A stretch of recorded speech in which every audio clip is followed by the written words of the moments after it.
roads this morning in our ChicagoRadioDeals.com traffic center. And a Happy New Year to Jim Talamonte. Thank you, Mike. Good morning. Happy 2016. Things are looking great on the roads this early Monday morning as we expect the traffic volume levels to get back to the usual morning rush levels, though, as things wear along. Right now, things are fine on the Eisenhower. Inbound, the ramp to the outbound Ryan has reopened after it was closed for some early morning work. Edens, the Kennedy, the Stevenson, and the Ryan, they're delay-free for now. Same goes for the other expressways and tollways. Starting today on the northwest side, Montrose will close in both directions near Austin for some sewer work scheduled till March 7th. Traffic is a service of Lead Safe America. More than 1 in 3 American kids has lead in their blood. No level of lead is safe. Lead poisoning causes learning disabilities and behavioral disorders. Has your child been tested? Learn more at leadsafeamerica.org. Traffic answers when you need them most. I'm Jim Talamonte, AM 560, The Answer. Chicago's Morning Answers starts next. Your official Chicagoland weather forecast from the aircomfort.com Weather Center. Air Comfort, your commercial HVAC solution provider. Here's our meteorologist, Kevin Snyder. Snow showers accumulating a coating to an inch today with a high 29. Then tonight, clear to partly cloudy skies, low 16. Sunshine tomorrow, high 32. And mostly cloudy at night, low 23. Then partly sunny Wednesday, high 35. I'm Kevin Snyder on AM 560, The Answer. Currently, we have mostly cloudy skies in the area. Fair skies expected for the day, 25 at O'Hare, 27 along the lakefront. Your next news update comes your way at 5:30. Chicago's Morning Answer with Dan and Amy starts now on AM 560, The Answer. This hourly segment is brought to you by the Money Hour Radio Show, Saturday afternoons at 3 on AM 560, The Answer. Brought to you by Pure Shale Financial Group. Good morning. Welcome to your Monday morning briefing. Here's what you need to know to start your day. It is the people's facility.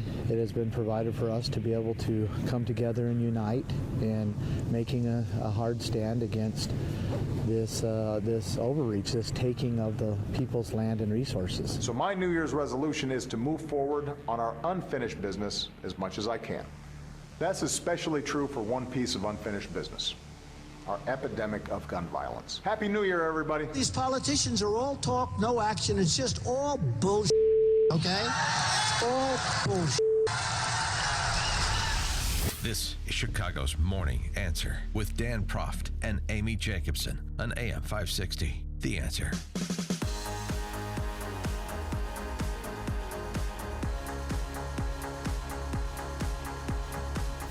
Good morning and Happy New Year. Happy 2016, Amy Jacobson. You have to turn your microphone on. You forgot how to do this. Well, did you remember how to get here? Did you have to GPS your JOB location? That's why I have a driver. Oh, that's right. Yeah. He just knew exactly. Jeeves. I'm happy to be back. I'm like Nixon in 68. I'm tan, rested, and ready. You got, so bring on Hubert Humphrey, bring on Hillary Clinton, bring on the Bureau of Land Management, bring on the Cincinnati Bengals, me, the Bundy brothers, and the Steelers are ready. We'll take on whatever you got. Oh, my God. So where did you go before we get into all the wonk and all what's wrong in this world? Oh, now we're going to take down Obama. I just took Amy Rule and the kids on a little sojourn to Havana. And it was very nice until my regime failed the residents over whom I lord yet again, and I had to cut the trip short. Actually, that was a bit of a lie. Yeah. He had to cut the trip short because there are travel restrictions on Americans. What do you mean? So you can only be there for less than 2 weeks? Yes. 16 days, I think, is the limitation. I know, I don't know Amy. I know people who know Amy Rule. And they were supposed to come back on Saturday, and they came back Tuesday. But the whole family came back, not just him. Yeah. They supported their dad. And they're the last ones doing so. Exactly. So, he needed somebody in his corner. So they said, family, can you come with me? We're going to talk about Tiny Dancer and whether Chicago's a dead city. I mean, Chicago continues through the weekend. You think this is going to go away, you cowardly politicians on the city council and in the General Assembly, and you cowardly corporate financiers in Chicago? You think this is going to go away? It's not going to go away. A New Yorker piece, a front page piece in the Washington Post. Did you read that article? That was well written. Walter Russell Mead has an excellent distillation in American interest, and on and on. This is not going to go away. And it's not just because of Laquan McDonald anymore. It's not even just because of this other. The recent shooting. The LaGreer kid and Miss Jones, Betty Jones. Yeah. Another terrible. Awful mistake. Right. And the idea of we're going to equip all the Chicago police officers with tasers as some kind of panacea and some new protocols, that's not going to cut it. It's not going to go away. But we'll talk about that. You were, where did you go on vacation? I was in Hawaii. No, I wasn't in Hawaii. I was in Mexico. I was looking for... you and Penny Pritzker, the Obamas in Hawaii? Yeah, that's right. No, I was looking for the affluence boy. And I thought he was going to be affluence kid. The affluenza kid was in Havana, Cuba with Amy Rule and the kids. No, he was in Puerto Vallarta. He was in the wrong place. He was actually, that's what they rented out some gross scuzzbag, flea bag hotel in Puerto Vallarta, this kid and his mom who dragged him out of the country. Yeah. And they got caught because they used his cell phone to order a pizza. I mean, they're that stupid. But yes, those stupid people get caught, so that's where they were. But I was actually in Akumal, which is south of Cancun. Oh, it sounds lovely. And I got stung in the face. You see this by a jellyfish. I scuba dive. And I got bit in the face. It's understandable because those jellyfish are so fast moving. They sneak right up on you. Well, they do sneak up on you sometimes. How did you get stung in the face by a jellyfish? Well, you're supposed to, when you scuba dive, you go slow and you don't move your arms so that you could, take in nature and what's going on under the sea. You had your eyes open, right? I did, but he got me right here, not so much here to here, but here to here. Do you see it? Uh-huh. So hopefully it'll go away soon. And then I don't have to go to a dermatologist. Now, is this apocryphal, or did your companion have to what do you mean? extirpate on you? That I dive with? No, when I got out of the water, they put some vinegar on it. Don't you have to have somebody urinate on you? Well, Dan, the more civilized approach is vinegar, and any dive master that you dive with for safety reasons has some vinegar with them. Oh, I would have. In case you get stung. But if worst case scenario, yes. You can. That's an option, R. Kelly. Thank you. You should have, just to be safe, you should have had both. I don't know. I asked if it was apocryphal or if that's true. I'm not an experienced diver, self-contained underwater breathing apparatus certified diver like you are. Right. No, that is a possibility, yes. But, again, I chose the vinegar route because it was available to me. Yeah. Well, and I didn't want to horrify people around me. All right, we're going to monitor. My 12-year-old son. Hey, stripling, let's monitor that lip. If need be, you could be called upon. So just a heads up in the control room. When the bathroom break takes on a different meaning. Yeah. I mean, look, you got to keep everybody seriously, squared did you go away. anywhere? You're off for 2 weeks. Yeah. Must be nice. I need another week off. You call Amy Rule if you want to find out about our travel plans. That is not for me to talk about. No, I did not go to Cuba. No, I stayed within this hemisphere. Oh, so where did you go? Well, I heard reports maybe South America, maybe Brazil. Do you speak Portuguese? I do not. No, I do not. Well, we'll get to that. We have to get to President Obama's New Year's message because he's fired up too. Fired up in 16. Yeah, he's back from his trip and he wants, an executive action on gun control. Yeah, and he's the executive, so he's going to take that action. Wants to essentially close loopholes, which is leftist newspeak for abridge your freedoms. And the problem he has is law-abiding gun owners. So he wants to take away guns from the law-abiding. He does not want to prosecute gun crimes, and we'll get to that in a second. But here's his New Year's Day message for us feudal serfs. So my New Year's resolution is to move forward on our unfinished business as much as I can. That's especially true for one piece of unfinished business, our epidemic of gun violence. We know we can't stop every act of violence, but what if we tried to stop even one? What if Congress did something, anything, to protect our kids from gun violence? I mean, it's really, the sophistry is rich. And by the way, when you listen to this reasonably toned, kind of middle of the road, let's just do something rhetoric, remember the premise from which Obama starts, because that's how you really understand the belief system of somebody. Forget what they're saying in terms of a passing position, the premise. And the premise for President Obama is banning private gun ownership. Barack Obama in the White House today is the same Barack Obama who is a state senator who supported the handgun ban in Chicago and would do so again. So he can't get a ban on private gun ownership at the federal level. He couldn't even get it when Democrats control Congress, and he knows it. But he can move in that direction because that's the premise from where he starts. That is his end game. So let's just do something, anything. What kind of leadership is that? Just do something. Well, what I heard was a little like more the refined. specifics. Well, okay, so NBC News apparently last night got the specifics about what he wants to do, and he said that he wants to stop those on the terror watch list from being gun owners. Yeah. And he wants to make sure that gun dealers at gun shows are officially licensed sellers from the ATF. Yeah, they are. Aren't they already? That's what. Yeah. But aren't they already? Yes, there are no licensed and checked by the ATF if you're a gun seller at a gun show. If you're federally licensed gun dealer, then if let gun me ask you dealer is your this. business. There's no loophole. There's no gun show wait, loophole. This is leftist speak and media ignorance repeating leftist speak. All right. Well, if you and I go to a gun show and I decide to purchase a firearm, I still have to go through the same background check, do I not, as if I went to a gun shop, Yes. say in the western suburbs, to purchase a gun, right? Yeah. So what is this gun show loophole that they keep talking about? It's non-existent. It's a predicate to restrict people's Second Amendment freedoms. It's closing loopholes is, as I said, is leftist newspeak for restricting freedoms. That's the play. Oh, we're just tightening up the law. There's already laws on the book that we oh don't my gosh. follow. That's the problem. Well, and that's the perfect segue because here's this: the Washington Times reporting.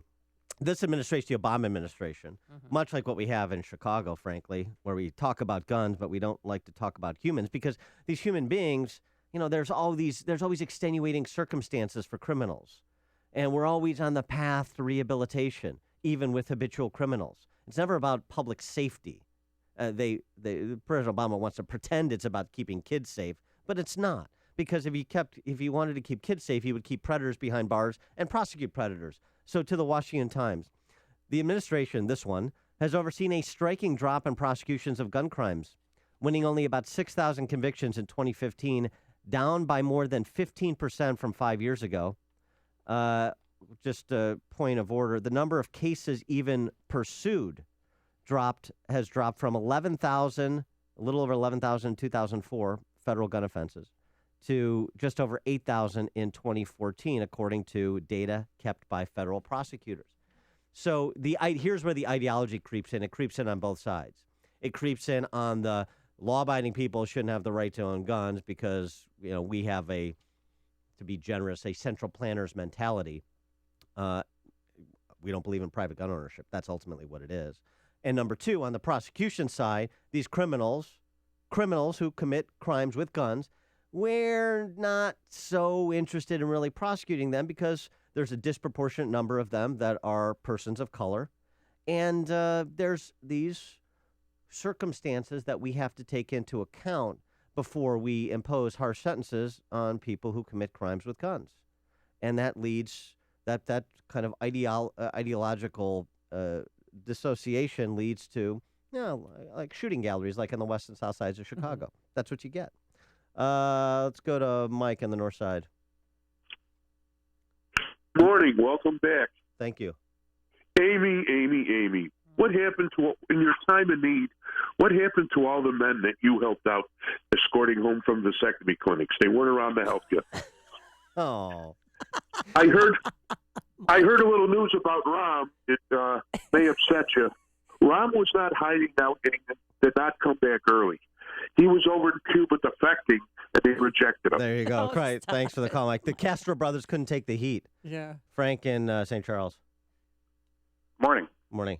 Yeah, there is a gun show loophole. In Illinois, there's a background check that has to be made even by a private sale person at a gun show, but there's a lot of states where it's cash and carry, no check, no nothing. Not if you're not, it's those, excuse me, it's not if you are a federally licensed firearm dealer, and those are for one-off exchanges between, it's essentially what I just said, a one-off exchange. That's not somebody that's in the business of selling firearms. Big difference, Frank. Thanks for the call. Happy New Year, everybody. Hear about the big stories of the day, then talk about them right here on Chicago's Morning Answer on AM 560. The Answer. Here's your forecast for this back-to-work Monday. It's going to be cloudy today, cold with some snow showers up to 1 inch, a high in the upper 20s. And then tomorrow, plenty of sunshine, a high of 30 degrees. Let's get the travel times. Let's say good New Year's to Jim Telemonte. Thanks, Amy. Good morning. Happy 2016. Happy New Year, Dan. Right now, things look pretty good around Chicago, but there is some lake effect snow affecting northern Indiana, mainly north central Indiana. Eastern LaPorte County, speeds are reduced on the Indiana Toll Road and into St. Joe County around South Bend. Northwest Indiana still looking fine. We'll watch that. The Chicago expressways looking pretty good too. Inbound Ryan getting a little heavy approaching downtown. Inbound Bishop Ford just a little heavy approaching the merge as usual, but so far so good for the first Monday morning rush of the new year. I'm Jim Talamonte, ChicagoRadioDeals.com, Traffic Center. Congratulations, we did it. That's right, because of all of your generosity and support of our annual Feed the Children campaign, we were able to reach our goal of feeding over 18,000 children around Chicagoland area this holiday season. Now, those are real families with real needs that you have helped to meet. And we especially want to thank the many business benefactors who stepped up in a huge way. When you hear their advertisements on this station in the coming months, we encourage you to support them as a way of saying thanks for their generosity. And just because we met our goal in 2015 doesn't mean that the need has gone away. Hunger is still a real challenge for thousands of families and children in our area. So please continue to support Feed the Children with a tax-deductible gift of any amount at any time if you just go to feedthechildren.org. And thanks again from all of us here at AM 560, The Answer. This is Sam Gilberto, president of American Embroidery and Screen Printing and American Marketing Products. We specialize in putting your logo on just about anything. Our focus is entirely on you, our customer. We want every customer experience to be outstanding. American Embroidery and Screen Printing is a brick-and-mortar business located in Glendale Heights. Our equipment and manufacturing processes are state-of-the-art, so are the people who work here. With over 40 years' experience, we have the capability, capacity, and know-how to get your job done right and on time. I want to earn your business, so for a limited time, we're offering free artwork on embroidery and screen printing orders for all new customers. Let us help you gear up for that big trade show, provide shirts or jackets for all your employees, students, or church members, or simply provide you with giveaway items such as coffee mugs, pens, or hats. Whatever it is, you can trust an American to take care of it. It's easy to contact us, trustinamerican.com. That's trustinamerican.com, or call at 630-766-2825. Over the last few months, the stock market has been nothing short of a roller coaster ride. Is there another big correction on the horizon? Are you prepared? Or are you at the mercy of stockbrokers if it does happen? Let Online Trading Academy teach you how to navigate the stock market during these changing times. They offer professional trading and investing education for every skill level. They'll teach you a rules-based strategy, trading on knowledge, not speculations, so you can identify market changes before they happen. Online Trading Academy has a state-of-the-art educational facility centrally located in Lombard. Call today, 877-OTA-CHIC. That's 877-682-2442 to attend a free half-day course. Call now and mention you heard this message on AM 560 The Answer, and they'll send you home with a free home video study course valued at $247 just for attending. This is a great opportunity to learn from the pros. Reservations are limited, so call now, 877-682-2442, or online at tradingacademy.com/Chicago. AM 560 The Answer. Dan and Amy. Did you get my Christmas present? I did. Are you? Oh, okay. Save it. Save Save yeah, it. now we have a Christmas story, too, because I gave somebody here a Christmas present that was counterfeit. No, you got the printing press in the basement going again? I guess so. One word for you. Uh-huh. Wolverines. You don't get it? Michigan Wolverine? Oh. What I mean, Wolverines? are you a child of the 80s or not? I know. Some people claim that I'm Amish because I haven't seen a lot of movies in my time because I was working on my career and building a family. Yeah. Well, couldn't take my kids to certain Did you see movies. a certain Patrick Swayze, C. Thomas Howell movie called Red Dawn? Oh, no. What? Okay, I didn't. All right? I didn't see Red Dawn. All right, I'm going back on vacation. This is pointless. What? Well, why don't you give me the DVD or something, or can I get it on Netflix? I want to apologize to our listeners for Amy not having seen Red Dawn. I had no idea. Seriously, I've assumed that every red-blooded American who loves this country has seen Red Dawn, but no, I but did there's not. one who has not. No, this is why my ex-husband, one of the reasons why he left me, he said, are you Amish? I mean, how could you not have seen all these movies? You didn't see Red Dawn? You didn't see The Godfather? What's wrong with you? Well, the reason I invoke Red Dawn is Wolverines. Yes, correct. Can I stay now? Is understood, but an excellent Jennifer Grey impersonation. But Thank you don't you. get the reference. No, I don't. Nobody puts baby in a corner. The good news is that everybody else gets it. And, of course, I invoke that because out there in Oregon, Ammo Bundy, as I like to call him, and... Is that his name? Isn't that his name? Ammo? It's Amon. Amon. But Ammo seems more appropriate. Ammo Bundy and his brother and about 150 militiamen have occupied the Malheur National Wild Refuge headquarters to protest the pending imprisonment of 2 Oregon ranchers accused of arson. Yeah, the Hammond brothers. Weren't they burning some debris on national land? They were burning debris. There's a dispute. It's I think they're a father and son, Dwight Hammond and Stephen Hammond, lit fires on federal land in 2001 and 2006. They say to reduce the growth of invasive plants and protect their property from wildfires. The federal government says it was actually to cover up poaching. They were convicted of arson 3 years ago, served time. But a federal judge ruled in October their terms were too short and ordered them back to prison for 4 years each. And this is what has generated the outcry. Right. And they're now turning the themselves occupation. in. Yeah, well, they're turning themselves in this morning with their attorneys. But don't you think time served at 3 years is enough? They want them to go back to jail for anywhere from 5 to 30 years. Well, I don't know the facts of the case, so I'll resist judgment on the case of the Hammonds. I do know serve time. But I do know the facts with the Bundy brothers and their compatriots. The Bundy brothers and their compatriots are saying we're going to occupy this wildlife refuge for potentially, quote, years. Oh, okay. Good luck with that. There's also been conflicting reports about whether or not they've suggested that they would use the weapons at their disposal to protect themselves were there a federal incursion to try and... They're going to die for their cause, right? Depose them. Mm-hmm. Here's Ammo Bundy. It is the people's facility, owned by the people, and it has been provided for us to be able to come together and unite in making a hard stand against this overreach, this taking of the people's land and resources. There's real quick, there's one supporter who, set up a camera on his dashboard and it was a goodbye video saying, I'm willing to die for the cause. Honey, I'll see you later. Kids, I love you. I'm going. Well, remember, of course, their father, Cliven Bundy, had a confrontation with the Bureau of Land Management over grazing rights as well. So there is this question about This land is your land. This land is my land. Well, no, it's not from the Redwood Forest. They're not singing that song, at least not with federal officials. And there is this question about the militarization of the Bureau of Land Management, like so many federal agencies. It's a legitimate issue. It's a legitimate property rights issue they raise, as one rancher suggested. Calling people, our next door neighbors, terrorists. Somewhere we have to take a stand. We can't let those people, the government put law-abiding citizens in jail? Yeah, but if they broke the law, I mean, there's rules in place for a reason, because without them, there'd be chaos. And they know where their property line ends and the federal government's begins. Yeah, and I appreciate the anti-government perspective of the Ammo brothers, the manifestation of it taking over this refuge and suggesting they're willing to confront federal authorities in a violent confrontation, even intimating that.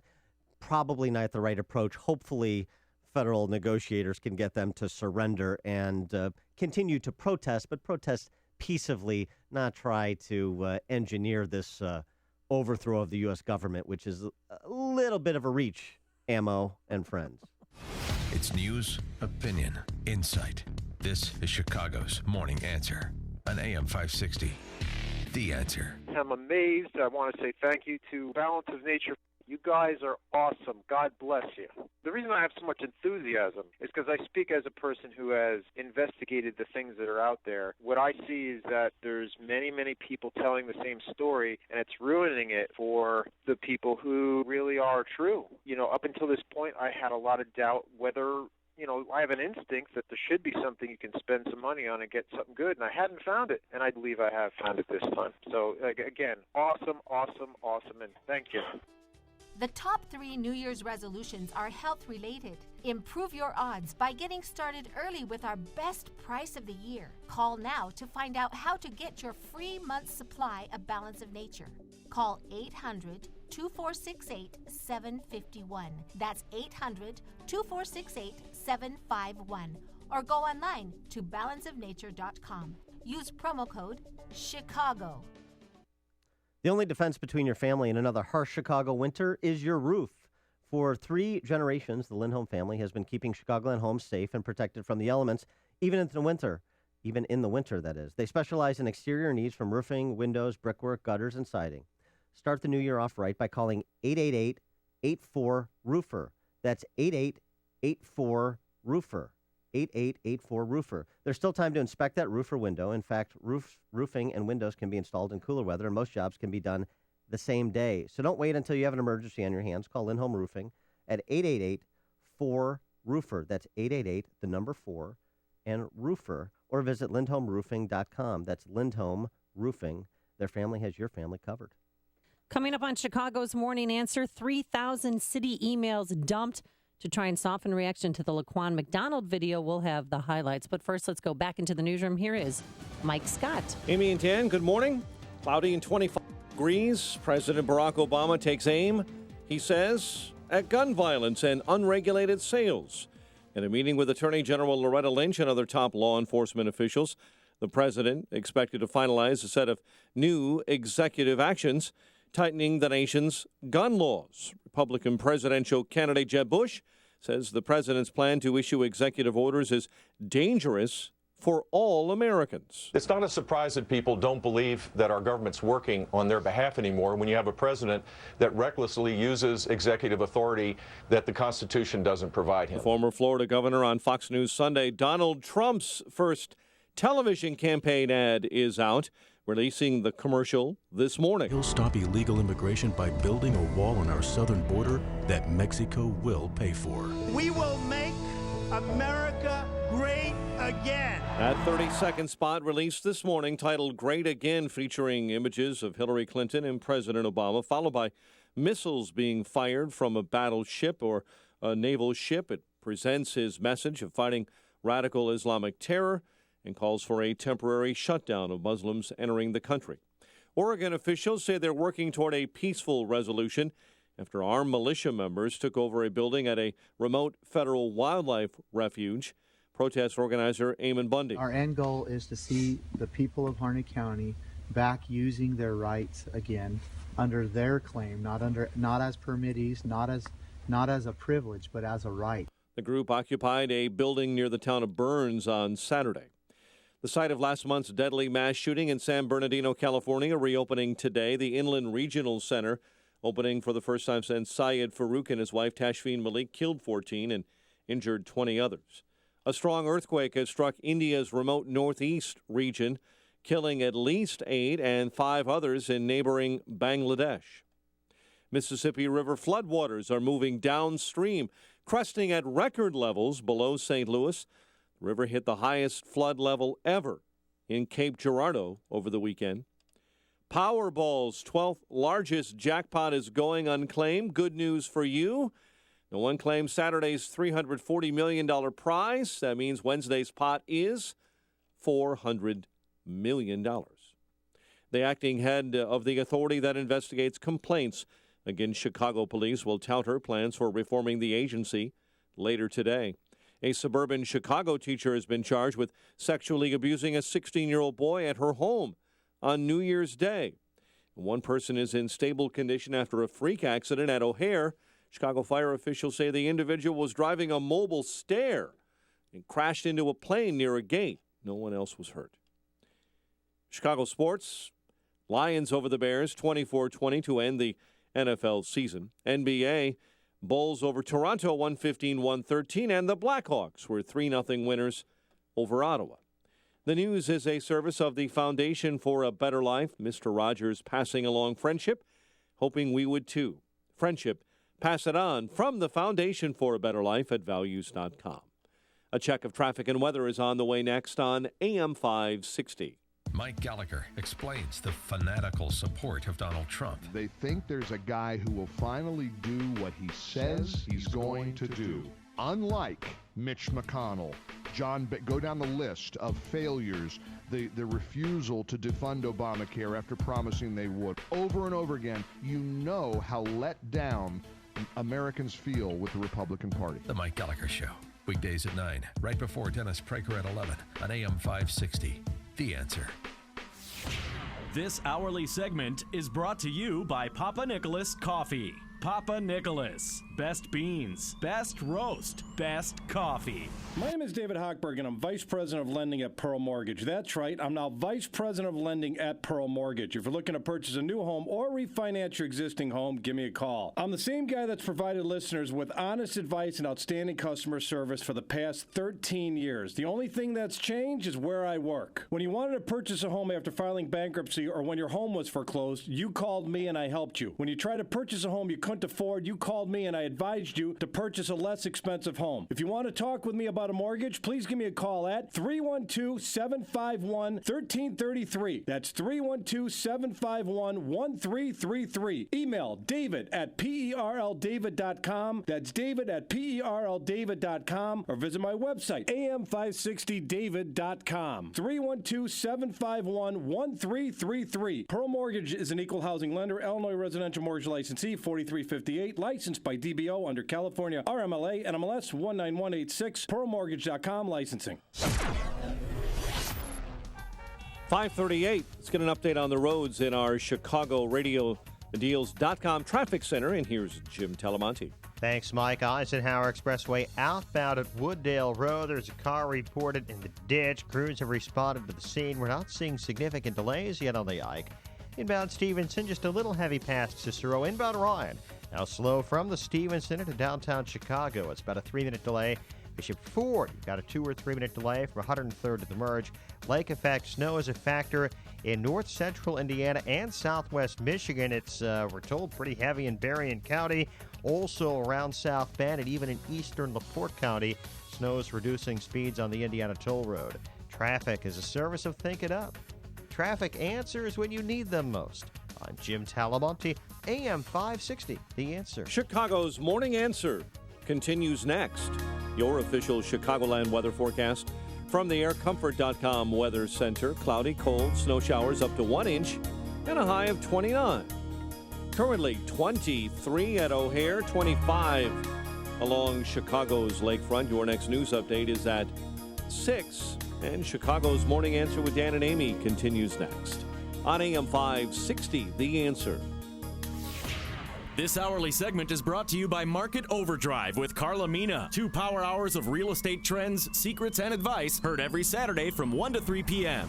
You want more than just the headlines? Find out what's going on and what it means with me, Dennis Prager, this morning at 11, right here on AM 560, The Answer. Good morning, Dan and Amy. And Amy, as mentioned at the outset of the show, the heat is intensifying on Rahm, and deservedly so. It actually should be a lot more intense than it is currently, in my estimation. I start with this question. Is Chicago a dead city? Is it past salvation? 312-642-5600. That's the turnkey.pro answer line.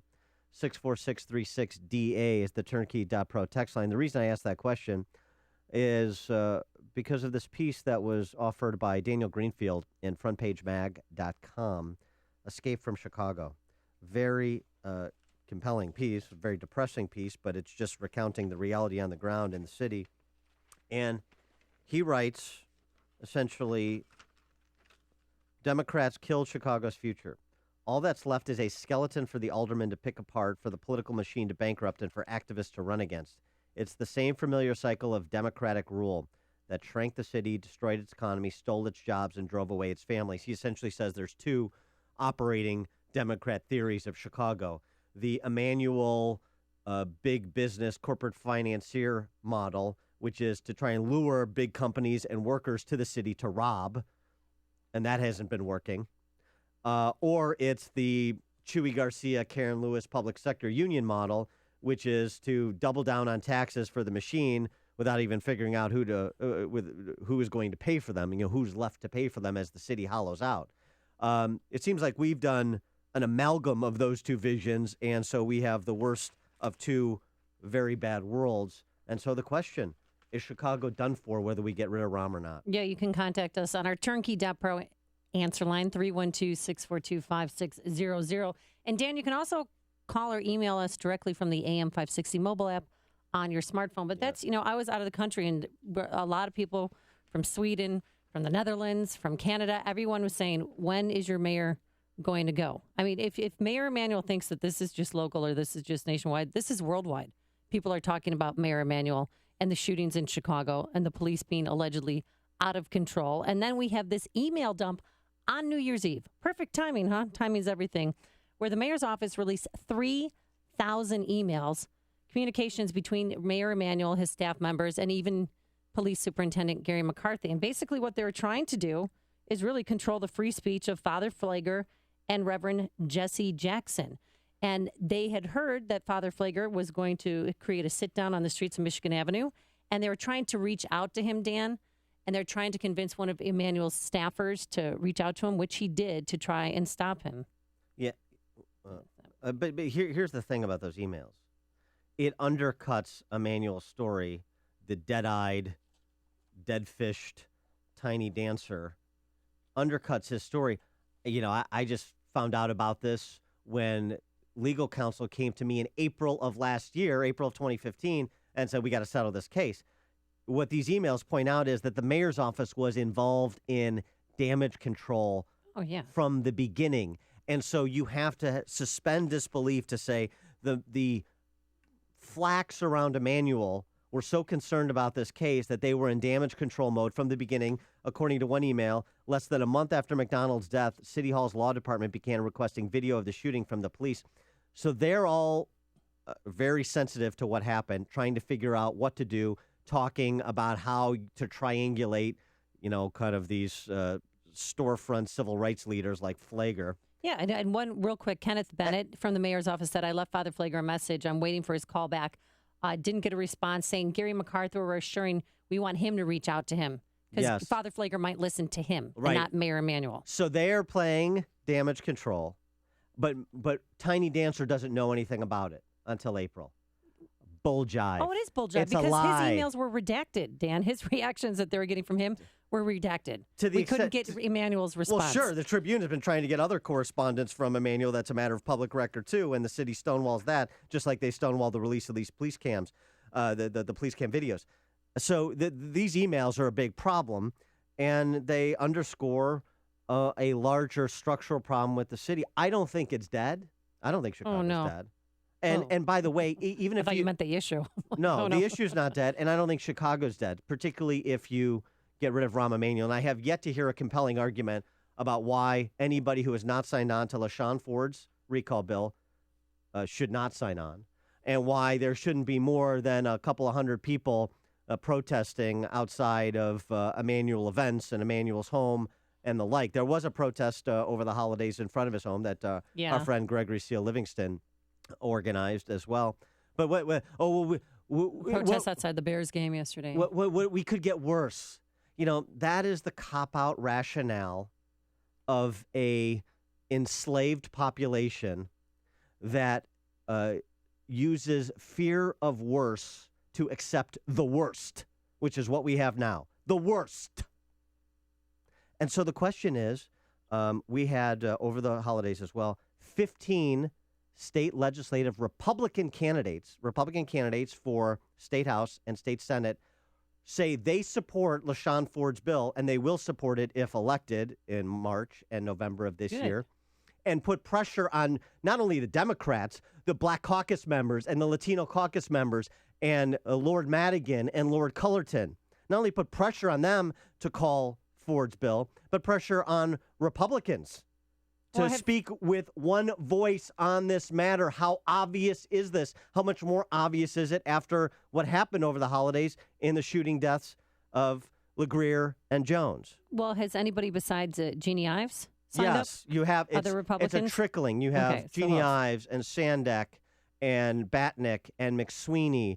and others are coming on. You had in the Senate, you had Tim Bivens from Dixon. And then you have these 15 candidates. And by the way, go to upstream-ideas.com, website we're always talking about in this show. We posted the letter, the statement that those 15 Republican candidates released, and the names, so you know who you should be supporting in March and November of next year. Upstream-ideas.com. Upstream-ideas.com, right. Good. Well, at least more people are coming forward. But what about Governor Rauner on this?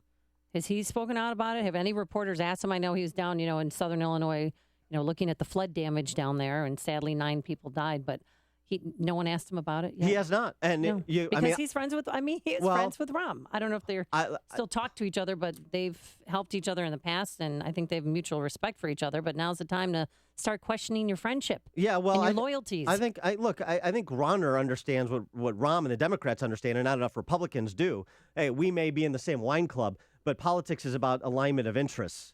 And Rahm has been nothing but antagonistic to Rauner's turnaround agenda. So why should Rauner bail out Rahm in this situation? He's not rallying to his defense either. I would suggest that if you put that bill on his desk, that recall bill on his desk, it gets signed.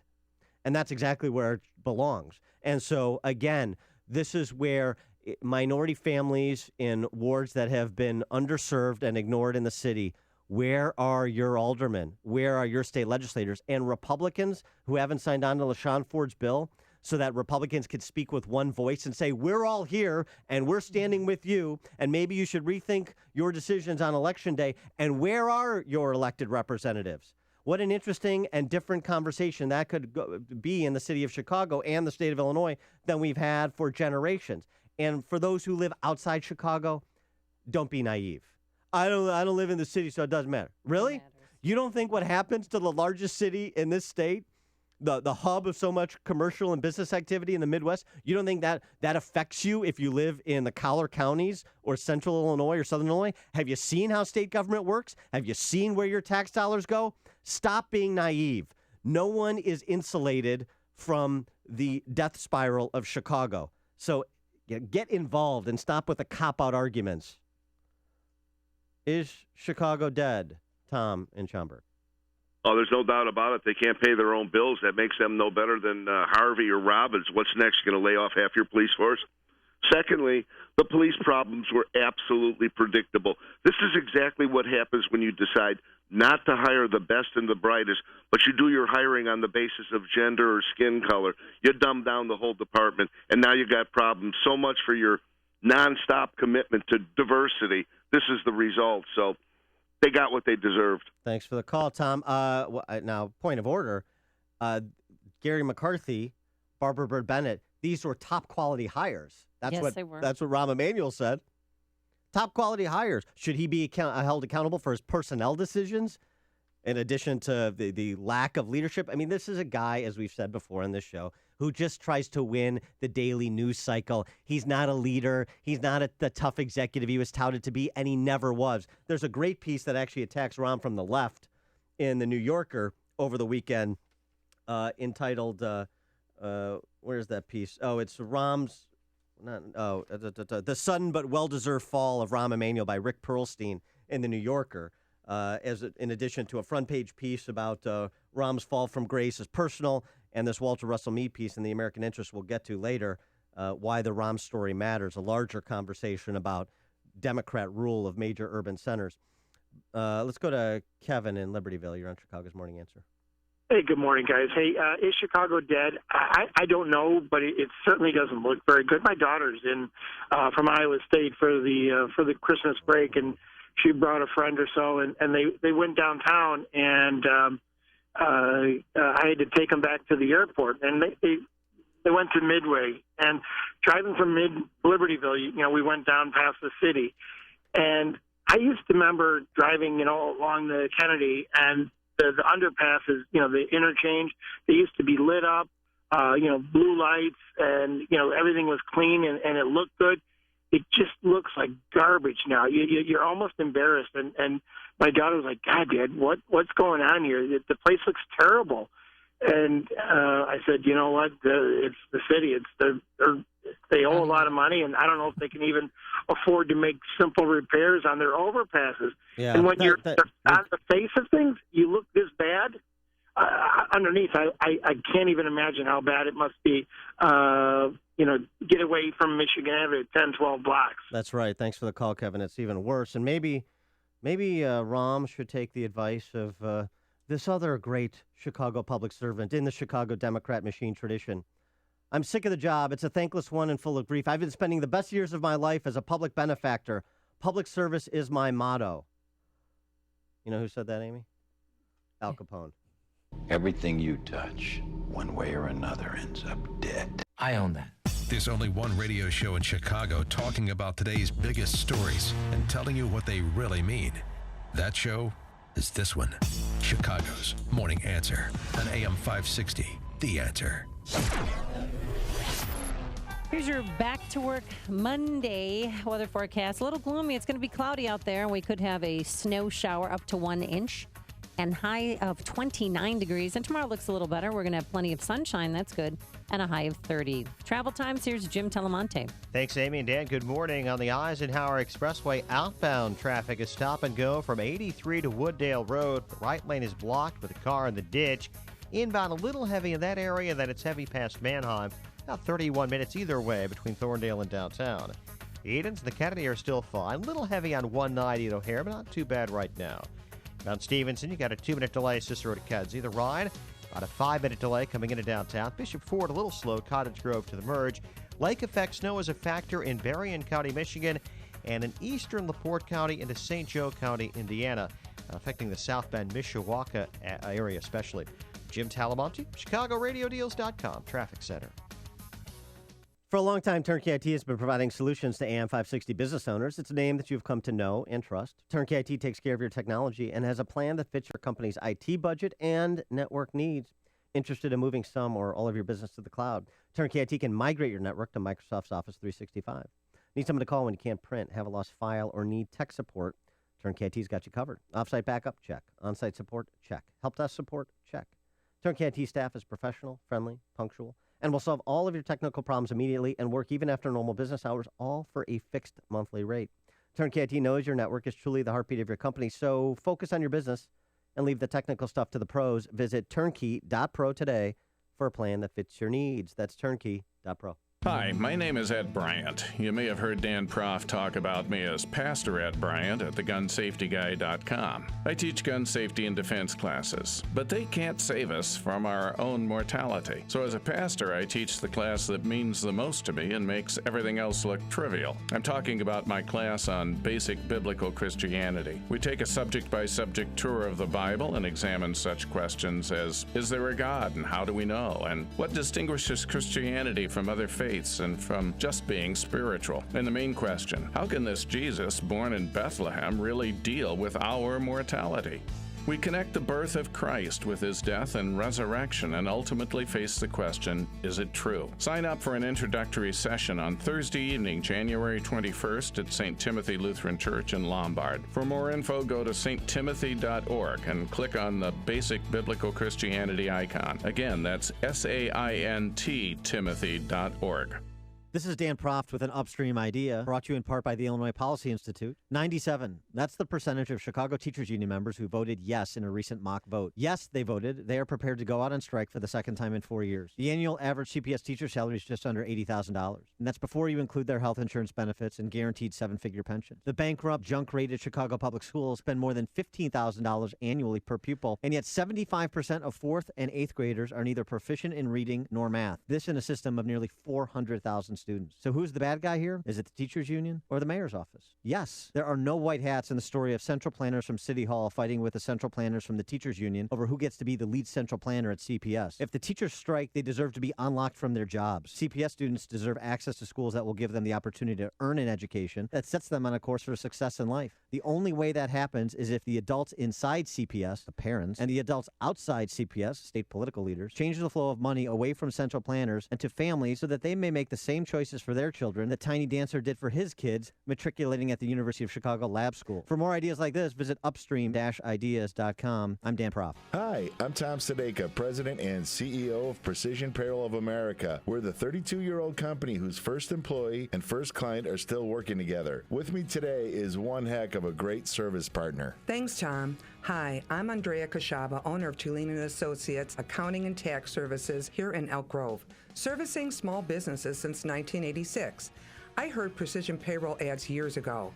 I called on behalf of one of my clients. Tom came out, met with us. Since then, we've added 6 more clients and absolutely love working with Tom and Precision Payroll. As an accounting professional, I love having the connection with Precision Payroll as it makes serving my clients even easier. Andrea, thanks for coming in and sharing our success story. You are awesome and a joy to work with. If you want to partner with us or work with us, call me directly at 630-242-1507. That's 630-242-1507. Or on the web at precisionpayroll.com.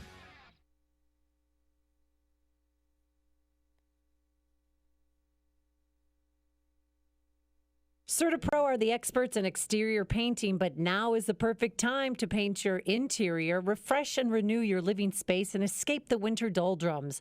Hi, Amy Jacobson here, and I've used CertaPro several times to paint my home. They're fast, efficient, clean.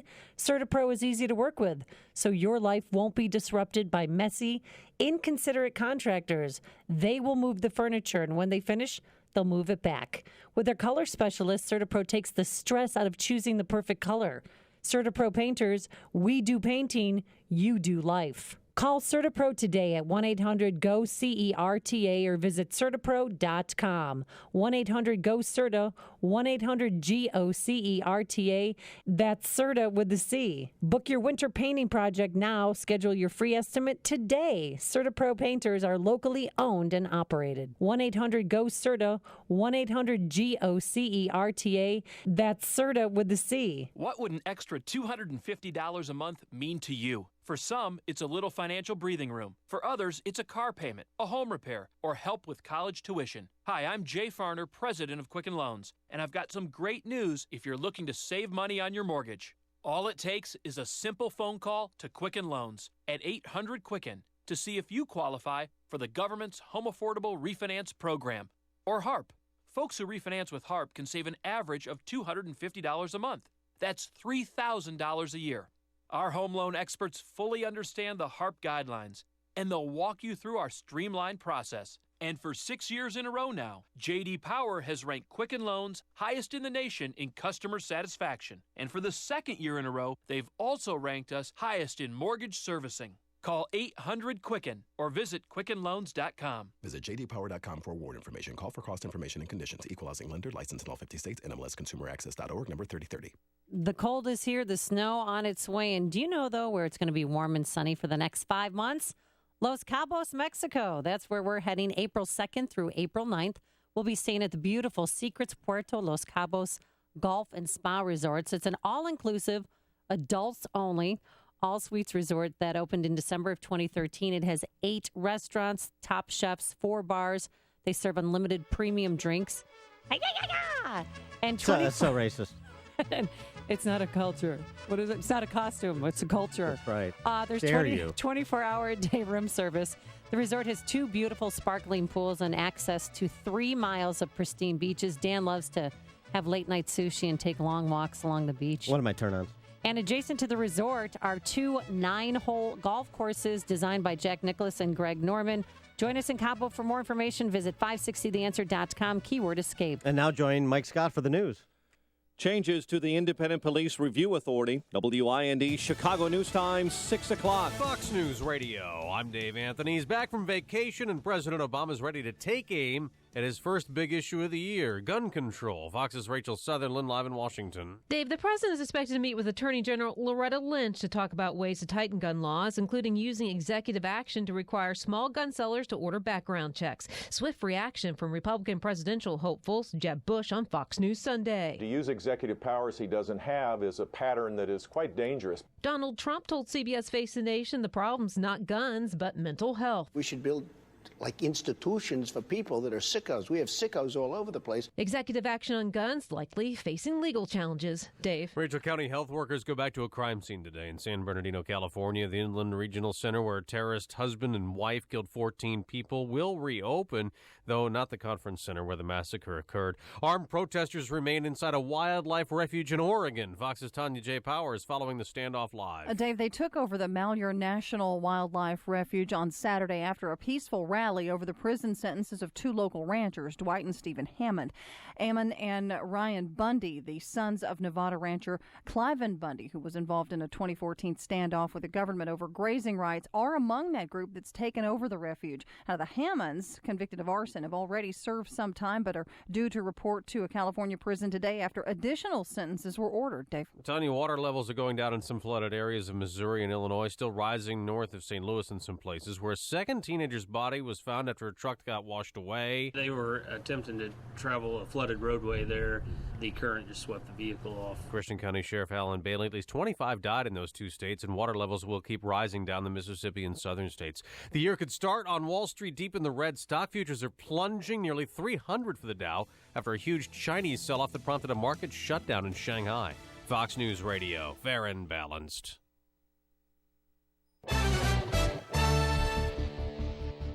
Cloudy skies, and we have 23 degrees this morning at 6:02 on AM 560, The Answer. Good morning, everyone. I'm Mike Scott. The acting head of the authority that investigates complaints against Chicago police will tout her plans for reforming the agency following outrage over shootings by police in Chicago, including the Laquan McDonald shooting. Sharon Fairley, appointed by Mayor Rahm Emanuel to reform the Independent Police Review Authority, will hold a news conference later today. The year that closed with the Chicago Police Department under siege ended with a drop in crimes in things like robbery, burglary, and aggravated battery, but also showed a significant rise in the number of homicides and shooting incidents. Governor Bruce Rauner has finished his tour of flood-ravaged Illinois, urging those in Alexander County to leave homes threatened by levee failures there. He spoke to reporters at Carlisle Lake in Clinton County, saying he's trying to visit as many communities as possible in the 12 counties that he has declared disaster areas, and says the situation in Alexander County is especially life-threatening.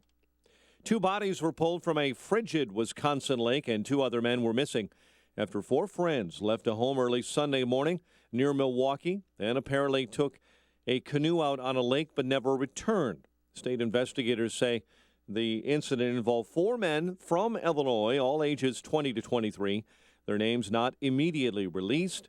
They had gone to visit a friend whose parents have a home on Lake Beulah, about 35 miles southeast of Milwaukee. A Crown Point man accused of gunning down his ex-wife inside an edible arrangement gift shop in Sherrville over the weekend has been found dead in an Illinois cemetery. Police say the body of Richard Kalecki was discovered yesterday at a Calumet City burial site. Chicago sports.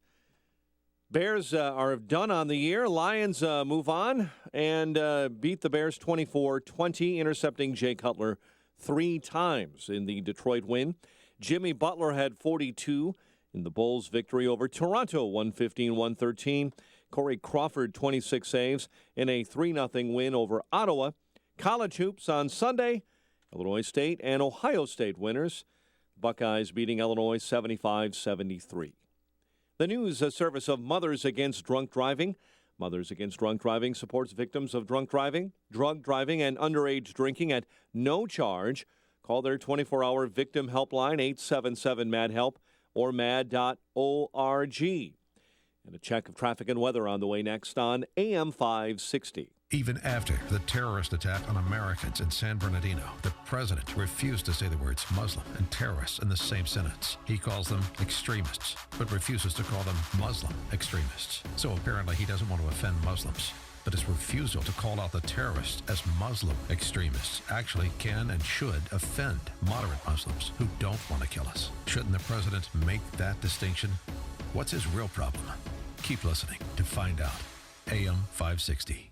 The Answer. Not available in California. Listeners, do you have startup capital and want to invest in a business with incredible profit potential? Fresh Healthy Vending, the #1 healthy vending franchise in North America, is growing fast, and we're looking for people right here in the local area to become Fresh Healthy Vending franchise owners and help our business continue to boom. If this sounds like you, we'll send you a free owner information kit. As an added bonus to new franchise owners, we'll also pay half the franchise fees. Just go to readyforfresh.com and enter code 2000. That's readyforfresh.com, code 2000.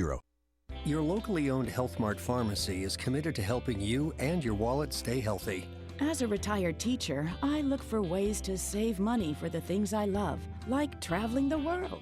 Medicare plans change each year. Fortunately, my Health Mart pharmacist helped me understand my insurance saving me money on prescriptions. They can help you too. Start saving for the things you love. Visit healthmart.com to find a locally owned Health Mart pharmacy near you. Health Mart, caring for you and about you. 6:06. Let's get an update on the roads in our Chicago RadioDeals.com traffic center.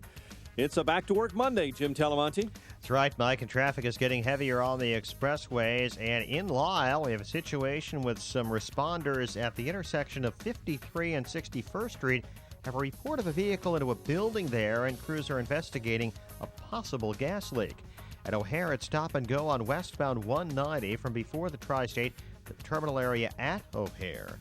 The Kennedy itself still looking pretty good. Inbound 20 minutes, O'Hare to downtown. Outbound 22 gets heavy starting around Sayre. The Edens is fine. The Eisenhower has outbound delays 1st Avenue to 17th with a crash in the left lane. Then 83 to Wooddale Road with a crash blocking the right. 40 minutes downtown to Thorndale, inbound just 31.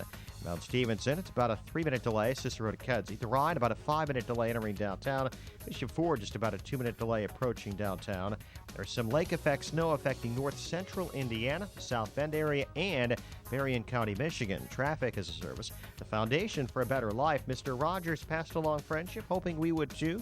Friendship, pass it on. From the Foundation for a Better Life at values.com. Traffic answers when you need them most. I'm Jim Talamonte, AM 560, The Answer. Chicago's Morning Answer continues next. Your official Chicagoland weather forecast. From the aircomfort.com Weather Center, aircomfort.com, 80 years of quality mechanical solutions for your business. Here's meteorologist Kevin Snyder. Today, mostly cloudy with snow showers accumulating a coating to an inch, high 29. Seasonably cold tonight with clear to partly cloudy skies, a low of 16. Sunshine tomorrow, high 32.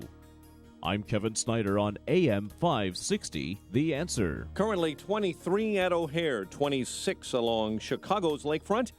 Your next news update is at 6:30. And Chicago's Morning Answer with Dan and Amy continues next on AM 560, The Answer. This hourly segment is brought to you by Aging Info Radio. Heard Sunday mornings at 9, right here on AM 560, The Answer. Good morning. Welcome to your Monday morning briefing. Here's what you need to know to start your day. It is the people's facility. It has been provided for us to be able to come together and unite in making a hard stand against this overreach, this taking of the people's land and resources. So my New Year's resolution is to move forward on our unfinished business as much as I can. That's especially true for one piece of unfinished business: our epidemic of gun violence. Happy New Year, everybody. These politicians are all talk, no action. It's just all bullshit, okay? It's all bullshit. This is Chicago's Morning Answer with Dan Proft and Amy Jacobson on AM 560, The Answer.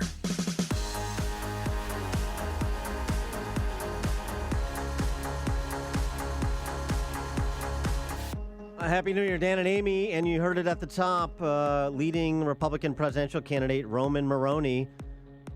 What? Skewering, or is it schlonging? Everything everything in his wake, including the English language. He's sick of these Fargan bastages. You heard him in Iowa. He just said it. I did, right? these people knew there was something wrong. So I started off talking about trade and Obamacare and all that stuff. Believe me, I can do that stuff so easy. Just trust me, I can do it so easy. You're going to be so happy. At the end of a couple of years, you're going to say, wow, what a difference. It's going to be so good. Just rely. But it really ended up, and then I just see this, that the new CNN poll, ISIS. Who's number one with handling ISIS? Trump, 46%. No, think of it. Because they know I don't mess around. They know these politicians are all talk, no action. It's just all bullshit, okay? All bullshit. Did you not see Johnny Dangerously either? Sure, I didn't. Oh my gosh. Oh my god. I just want to note for the record. Well, create a list of movies I should see, okay? Just I mean, start now. I have a list of colleges my kids can't attend. I need a list of movies I need to see. A book of lists for Amy. You didn't see Red Dawn, and you have not seen Johnny Dangerously. I mean, I just have to report this in the interest of full disclosure to our listeners. Okay. I mean, don't ask me about the Godfather series. I'm not. It's embarrassing. So Trump making news over the holidays. He didn't take a hiatus. He was tweeting up a firestorm. He was using colorful lingo, as you heard him use in Iowa. And he was also the featured attraction at a rally for that 14,000 people attended in Biloxi, Mississippi. 14,000 people attended in Biloxi, Mississippi. Including... And who emceed that? Our very own Diamond and Silk. Not and kidding. You're wearing the T-shirt. I am. That's what I gave you for Christmas. And I have to tell you. It's very form-fitting. It is. It looks very good on you. Your pecs are amazing in your Diamond and Silk T-shirt. There's nothing that accentuates my look better than two lovely black women on my chest. It's Egyptian cotton. I mean, it's very soft. Oh, yes. No, it's very really, that's very not breathable. a scratchy T-shirt by any means. Well, here is Diamond and Silk. I mean, let's give the entertainers, I should say, equal time. Diamond and Silk, running mate of Donald Trump. They were introduced at Biloxi, Mississippi to kick off that rally. Ladies and gentlemen, please welcome Diamond and Silk.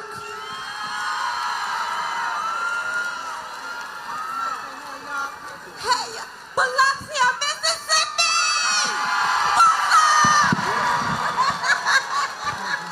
Look for them. They're going to host the Celebrity Apprentice. They're going to be the new host of the Celebrity Apprentice before this campaign's over. Here's what... they said something else, all right? Just to say, what's up, Mississippi? Well, they had to fire up the crowd. That's right, baby. Don't you know? Diamond and Silk did have... I'm Silk to your Diamond. That's right. That's right, girl. They did have several things that were interesting to say that, frankly, don't sound too dissimilar from Trump and help probably to explain why there was 14,000 people that turned out in Biloxi for him. And listen, let me tell you something. There is only one race, and that's the human race. And go, girl. And all of our lives matter in this room. And we finally got a candidate that realizes that, and that's why it's imperative that you vote for Donald J. Trump. And you know, it's interesting, both the theme of that rally, in addition to restating Donald Trump's value proposition, the candidate who has done the best job of answering the question, why? Mm-hmm. Why Donald Trump? To make America great again. And to defeat ISIS. No, well, but but that's a subhead. Everything is to make America great again and make you great again in a great America. And to make you feel good about being an American. But if you answer the why, then you get to talk about the how and the what. So many of these other candidates never answer the why. They spend all their time talking about the how or the what, and people don't buy that. People buy the why. Simon Sinek, the great former PR executive at Ogilvy Mather, is the one who sussed this out in terms of how people process purchasing decisions, including a selection for nominee for president of the United States. Trump continues to pound away with his why, and the what and the how become less important, particularly to an exacerbated section of the electorate. That's what's happening. I'm trying to like him, though. I am trying to like him, but then he says bizarre statements like this. Now, does this help or hurt Donald Trump? One thing I see out there just happened today in Tehran. They're burning down the Saudi embassy. You see that. Now, What that is Iran wants to take over Saudi Arabia. They always have. They want the oil, okay? They've always wanted that. They have a bunch of dishonest people. They've created ISIS. Hillary Clinton created ISIS with Obama. Created with Obama. Well, what's different in terms of quality in that statement versus Hillary Clinton making an unsubstantiated claim in the Democrat debate over the holidays that ISIS is using Donald Trump's speeches as recruitment tools? Yeah, his images and his rhetoric as recruitment tools, which ISIS was not, but Al-Shabaab, which is an off branch of Al-Qaeda, used his image and used, his speech and bleeped out the H word, by the way. Well, so Al-Shabaab released a video. So Al-Shabaab is the Al-Qaeda. If you want to hear it, well, spectacular. They're the Al-Qaeda affiliate in Somalia, mainly. But is Hillary Clinton like the propaganda minister for Al-Shabaab now? When she made that claim in the debate almost 3 weeks ago, there was no substantiation for it. Well, and are people running around saying, Hillary's right? Are people running around saying after she made that statement and there was no offer of proof how reckless and silly and ridiculous she is? Because so what? Al-Shabaab is going to use whatever they have to use. They're in the business of propaganda to radicalize people. If there's not something for them to twist, then they'll make something up. So who cares what propaganda ISIS and Al-Shabaab and these other terrorist organizations can do? We're going to modulate our language so they can't bastardize it into something they can use. That's a losing proposition. But so many people say, oh, Hillary Clinton's vindicated now that Al-Shabaab released this tape. Yesterday, America was a land of slavery, segregation, lynching, and Ku Klux Klan. And tomorrow, it will be a land of religious discrimination and concentration camps. Okay, so remember this. So listen. Donald J. Trump is calling for a total and complete shutdown of Muslims entering the United States until our country's representatives can figure out what is going on. And I'm really glad they beeped out the HE double hockey sticks word. All right. And Trump was on Face the Nation over the weekend, yesterday specifically, with John Dickerson to respond to that video, and thus the question of, does it concern you that Al-Shabaab is using segments of what you say to try and recruit and radicalize? Does it concern you at all that you're being used in essentially a recruitment video by a terrorist organization? They use other people too. What am I going to do? I have to say what I have to say. And you know what I have to say? There's a problem. We have to find out what is the problem, and we have to solve that problem. And that's what the American people want to hear. Right? Right. According to... And here's the other... Well, that's part of it. There's no question, which is why, as Trump mentioned, a plurality of Republican primary voters see Trump as best equipped to handle ISIS. That is something that should not go unnoticed. And the other thing is Trump does an excellent job often of undermining the false premises that are advanced by reporters or political hacks like John Dickerson on Face the Nation. He did so again with his follow-up. Do you think the problem is that the West is on a collision course with radical Islam, or is this just ISIS is a problem? Is this a clash of civilization? I think that radical Islam may be on a collision course with us. You could change it around a little bit, but it is a very, very deep-seated hatred that's going on. Yeah, I think that's... He says it like it is. Well, right. I give him credit for that. And so radical Islamists, the Islamofascists, are the aggressor, John Dickerson. By the way, he doesn't deceive. He said, are we a culture of civilizations with radical Islam? It's not with Islam, it's with radical Islam. John Dickerson didn't kind of know what he was talking about. But for Trump to turn it around on him to appropriately characterize the aggressor as the terrorist organizations and not the United States is exactly why Trump has the appeal that he has. Is he growing on you at all? I know Ted Cruz is your guy, and I'm still undecided. Yeah, Ted Cruz is my guy. Look, I think we're going to find out, as Peggy Noonan writes in the Wall Street Journal today, in 4 short weeks. February 1st is the Iowa caucus, and we'll talk to Matt Strawn, former Iowa State Party chairman, about the state of play in Iowa at 8:08. But February 1st, the Iowa caucus, New Hampshire, 8 days later, we're going to find out if this is real. And the interesting thing about those rallies that Trump attended in Iowa and Mississippi even over the last couple of days, the focus on getting out and vote. It shows a sophistication that I think is underestimated. And Ross Douthat has a great piece in the New York Times over the weekend, Confessions of a Columnist. I underestimated Donald Trump. He goes on to offer his apology and contrition. But Trump is showing a sophistication and a staying power that I underestimated as well.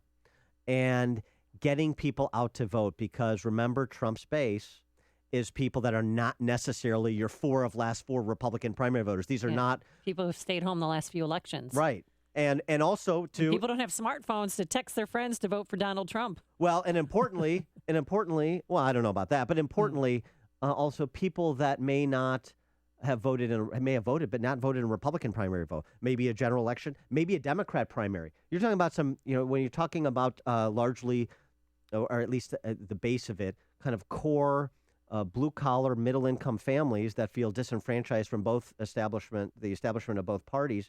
You may have some people crossing over. So those 14,000 people in Biloxi or Ames or Manchester or wherever, he needs all of those people attending his rallies to come out and vote to make this a movement and not just a moment. And this is the way he convinces the crowd to vote for him. You gotta get out and vote. We can't take a chance. I say this all the time.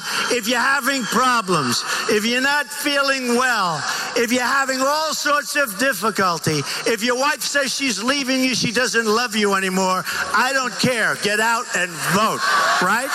You got to get out and vote. Morning Answer with Dan Proft and Amy Jacobson on AM 560. The Answer. Coming up next, move over, Black Lives Matter. Dogs' lives matter now. We'll tell you about the new movement. But first, here is your forecast. It's going to be cloudy today. We do have a snow shower rolling through here, anywhere from a dusting up to 1 inch. A high of 29 degrees. Let's see how the inbound Ike is shaping up. Here's Jim Telemonte. So far, Amy, it's remarkably light. If you got out early this morning ahead of the rush, you've done well, because so far most of the travel times are lower than you'd expect for the first Monday morning rush of the new year. Inbound Eisenhower just a little heavy past Mannheim. Only about a 2-minute delay between Mannheim and First Avenue. Outbound, it's heavy from Austin to Des Plaines Avenue. A couple of earlier crashes are gone, so it's only about a 5-minute delay on the outbound side. Edens is still delay-free. Kennedy inbound, just 21 minutes, so here to downtown. Outbound 25. Delays are starting around Sayre. Westbound 190, stop and go from before River Road to the terminal area. Inbound Stevenson, just a 3-minute delay, Cicero to Keds. Either Ryan, about a 4-minute delay entering downtown. I-57, Bishop Ford, lighter than normal. Snow is a factor right now in the South Bend area, also eastern LaPorte County, and it's heavy on 94, reducing speeds there in Berrien County, Michigan. Jim Talamonte, ChicagoRadioDeals.com Traffic Center. You did it. That's right. Because of your generosity and support of our annual Feed the Children campaign, we were able to reach our goal of feeding more than 18,000 children around Chicago this holiday season. Now, those are real families with real needs that you have helped to meet. And we especially want to thank the many business benefactors who stepped up in a big way. When you hear their advertisements on this station in the coming months, we encourage you to support them as a way of saying thanks for their generosity. And just because we met our goal in 2015, that does not mean that the need has gone away. Hunger is still a real challenge for thousands of families and children in our area. So please continue to support Feed the Children with a tax-deductible gift of any amount at any time. Just go to feedthechildren.org. And thanks again from all of us here at AM 560, The Answer. My name is Dr. Howard. I've recommended Balance of Nature for over 15 years because of the excellent results I see in my patients. Balance of Nature doesn't make any claims of treating or curing any particular disease, but I think the results speak for themselves. When I started on this, I stopped my blood pressure and my cholesterol medicine. My blood pressure after a week since then has been normal, and my bad cholesterol dropped 27 points in 3 weeks, and my overall cholesterol dropped like 25 points. So I'm good. So I'm not taking anything. The top 3 New Year's resolutions are health-related. Improve your odds by getting started early with our best price of the year. Call now to find out how to get your free month's supply of Balance of Nature. Call 800-2468-751. That's 800-2468-751. Or go online to balanceofnature.com. Use promo code CHICAGO. How long would you wait for your shower to get hot? How long would you wait for your cell phone to fully charge? How long would you wait to get relief from your nasal congestion? If you're congested now and you want powerful relief now, use Afrin No Drip. Afrin starts working in seconds and keeps working for 12 hours. So, why wait? When you can start to get relief in seconds with Afrin. Afrin, powerful congestion relief without the wait. Use as directed. For more information, go to Afrin.com. For over 75 years, Geico's been about consistency, as in we've consistently helped people save money on their car insurance. And to prove it, we'll air one of our first radio commercials from over 75 years ago. At Geico, we're all about consistency, as in we consistently help people save money on their car insurance. To prove it, you can call Geico. Call us today, call us tomorrow, call us 75 years from now. That was way more consistent than I expected. Geico, saving people money for over 75 years. If you're talking about it, I'll be talking about it. Dennis Prager here. Join me this morning at 11, right here on AM 560, The Answer. So, Dan, Black Lives Matter, we know, but you know that dogs' lives matter. Yes, I did. Did you see the protests in front of Animal Care and Control? It was Saturday morning, and what happened was the city released, by order of a judge, this video of some handlers at the Animal Care and Control who took a dog and they dragged him down the hallway. It's really... Is that where Michael Vick is working? If you stop it, if you're a dog lover... Seriously? If you're a dog lover, it might be hard to watch, but they accidentally choked the dog to death. So this video was taken March 2014, but they finally got a judge to release it. And people were upset, and they went in front of Animal Care and Control with signs that say hashtag Dogs Lives Matter. This is like the canine version of what we've been seeing with the police department and Laquan McDonald. Much smaller scale, of course. It's reminiscent of the same kind of thought process. We'll just hide this. Nobody will know. I mean, is that fair to compare what happened to Laquan McDonald to what happened to this terrier pit bull mix? No, because human beings are not dogs. Human beings are not animals. There is a rank order of priority. Now, it doesn't mean animals should be abused or treated cruelly, of course. But let's not make those comparisons. Really? No. Oh yeah, but they compared on. Animals are not things. They're not properties. They are living creatures. Yes. Okay. When you stop treating them as property and treating them as the sentient, loving beings that they are, then things are going to change. And things have changed. I mean, again, that video was taken March 2014, and since then, they said that they have a new procedure on how to treat animals. The Animal Care and Control, the acting director came out and said that we care for more than 20,000 animals that are brought into our shelter each year, and we're ensuring the public that we now know how to better and humanely treat animals. I do have a question, and I'm thinking about getting a dog this year. I love animals. Oh, can I? So, but I do have a question. With you? No. I can only afford to take one home. I can only care for one. I can barely care for myself. But I do have one question to that woman's comparison. What do you think the Venn diagram is between the people that were protesting Dog Lives Matter and the people that were protesting Black Lives Matter or All Lives Matter, protesting the police or protesting Rom? Do you think there's any crossover? I bet there isn't. Well, that's part of the problem. That's part of my commentary. Yeah, because of this, though, now I have to start, Cats' lives matter. Meow. You know how to cut to the core of me, Baxter. You're so wise. But like a miniature Buddha covered in hair. This is the morning show more Chicago radio listeners are choosing. This is Chicago's Morning Answer on AM 560. The Answer. If you suffer from depression, consider TMS, an incredible new advancement in treating and relieving depression. I'm Gina, and I suffered with depression for 19 years. And like most people, I tried medications, and I couldn't tolerate the side effects, and they never worked properly for me. TMS was a great thing. It helped me out so much. Now I have the sparkle back in my eyes, and I'm able to feel great about life again. It worked really great for me, and I would absolutely recommend it to anybody suffering with depression. TMS, or transcranial magnetic stimulation, is a safe, non-invasive, and highly effective treatment for drug-resistant depression. Most insurance companies cover TMS, including Blue Cross Blue Shield of Illinois and Medicare. Depression can be beaten, and without drugs. To schedule a free consultation, call Theramind at 847-562-5868 or go to tmsmind.com. Everywhere you go, the threat looms. It follows you. No matter what you do, the longer you avoid the IRS and the financial difficulties you're going through, the faster they will begin to close in on you. Take control of your situation and stop the chase. John Doet of Thinking Outside the Box. What's in the box? Thinking. That's what's in the box. Thinking Outside the Box law firm will help you end the feeling of being hunted by the IRS. If you've avoided taxes or could benefit from the life-saving assistance of bankruptcy, it's time that you call John Doet. This is an attorney who is willing to take on the federal government on your behalf.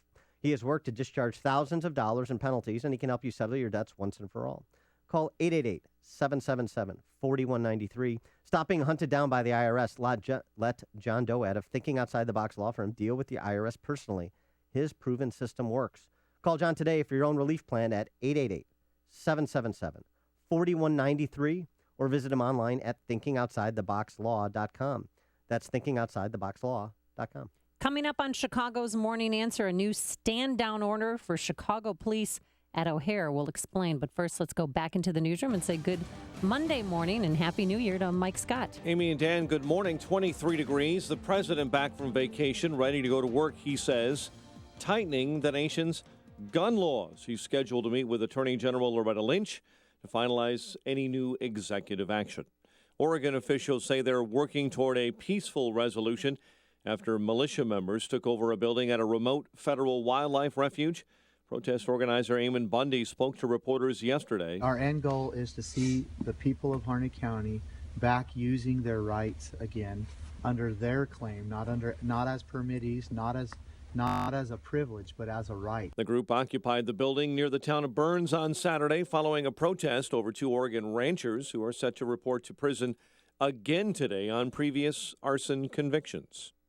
A strong earthquake has struck India's remote northeast, killing at least 8 and causing several buildings to be damaged. There were more than 100 injuries, and there are deaths in Bangladesh as well. Denmark stepping up border controls at its southern boundary with Germany, stemming the flow of immigrants. The move made by Danish Prime Minister Lars Rasmussen. China's stock market lurching lower again today, triggering circuit breakers that halted trading. The slump, the latest episode in months of turmoil for Chinese investors. Former President Bill Clinton joining his wife's presidential campaign today, making 2 appearances in New Hampshire. Meantime, Hillary Clinton had no time for a Republican lawmaker who heckled her over the weekend. Clinton speaking at a town hall meeting in New Hampshire when a state representative stood up and shouted at the former First Lady from just a few feet away. You are very rude, and I'm not going to ever call on you. Thank you. That representative later telling reporters she simply wanted to ask Hillary Clinton about her husband's years-old sexual scandals. The acting head of the authority that investigates complaints against Chicago police will tell plans for reforming that agency at a press conference later today. Governor Bruce Rauner is again urging people to leave Alexander County homes threatened by levee failures because of rising floodwaters in southern Illinois. One person stable after a freak accident at O'Hare. Chicago Fire says the individual was driving a mobile stair last night and crashed into a plane outside a gate. And folks looking for a new line of work this new year may want to consider going into space. NASA says they're on a hiring binge looking for astronauts in 2016. We have no age limit for astronaut applications. We have a requirement for education and experience, but those are the only requirements. And those requirements include a bachelor's degree in engineering, biological or physical sciences, computer science, or math.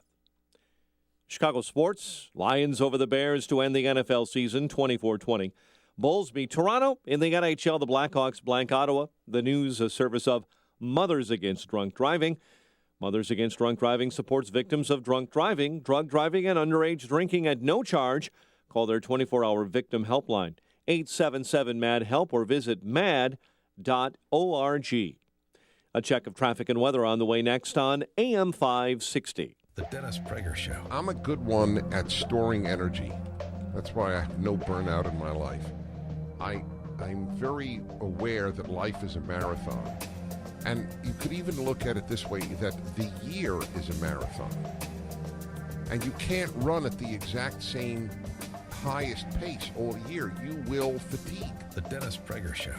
Weekdays at 11, right before Sean Hannity at 2 on AM 560. The Answer. Remodel your kitchen or bath with Galaxy and get free installation, free design, and free financing. Call Galaxy at 773-783-8300 or schedule online at galaxyhome.com. On AM 560 The Answer, we talk about the important issues that affect your world. Things like the economy, education, and foreign policy. There's always so much going on in the news that we don't always have the time to drill down and talk about the big ideas behind the big issues. That's where Upstream Ideas comes in. Upstream Ideas, online at upstream-ideas.com, in partnership with the Illinois Policy Institute, provides the kind of information that informs the policy discussions happening here on AM 560. At Upstream Ideas, you'll broaden the debate, move beyond partisan assumptions, and challenge accepted orthodoxies. In other words, Upstream Ideas goes against the current and thinks upstream. Go online now to upstream-ideas.com. That's upstream-ideas.com. You'll be armed with new information and fresh perspectives to spur you on to make the state of Illinois and the United States of America a bit more free, a bit more just, and a bit more civilized. Upstream-ideas.com. 6:36. Let's get an update on the roads in our Chicago RadioDeals.com traffic center. Here's Jim Talamonte.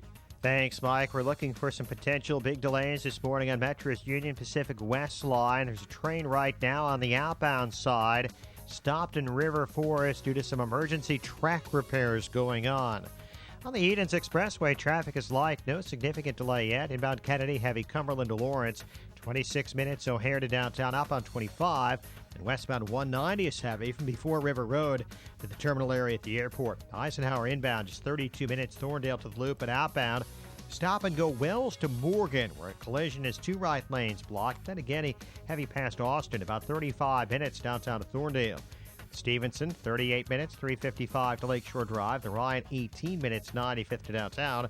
And traffic is a service of Jewel Osco. Save more than ever before at Jewel's Big 4-Day Sale. Double up on fresh whole pork tenderloin. USDA Choice Eye of Round Roast. Buy one and get one of equal or lesser value free. And save on Del Monte bananas, 35 cents a pound. Traffic answers when you need them most. I'm Jim Talamonte, AM 560, The Answer. Chicago's Morning Answer continues next.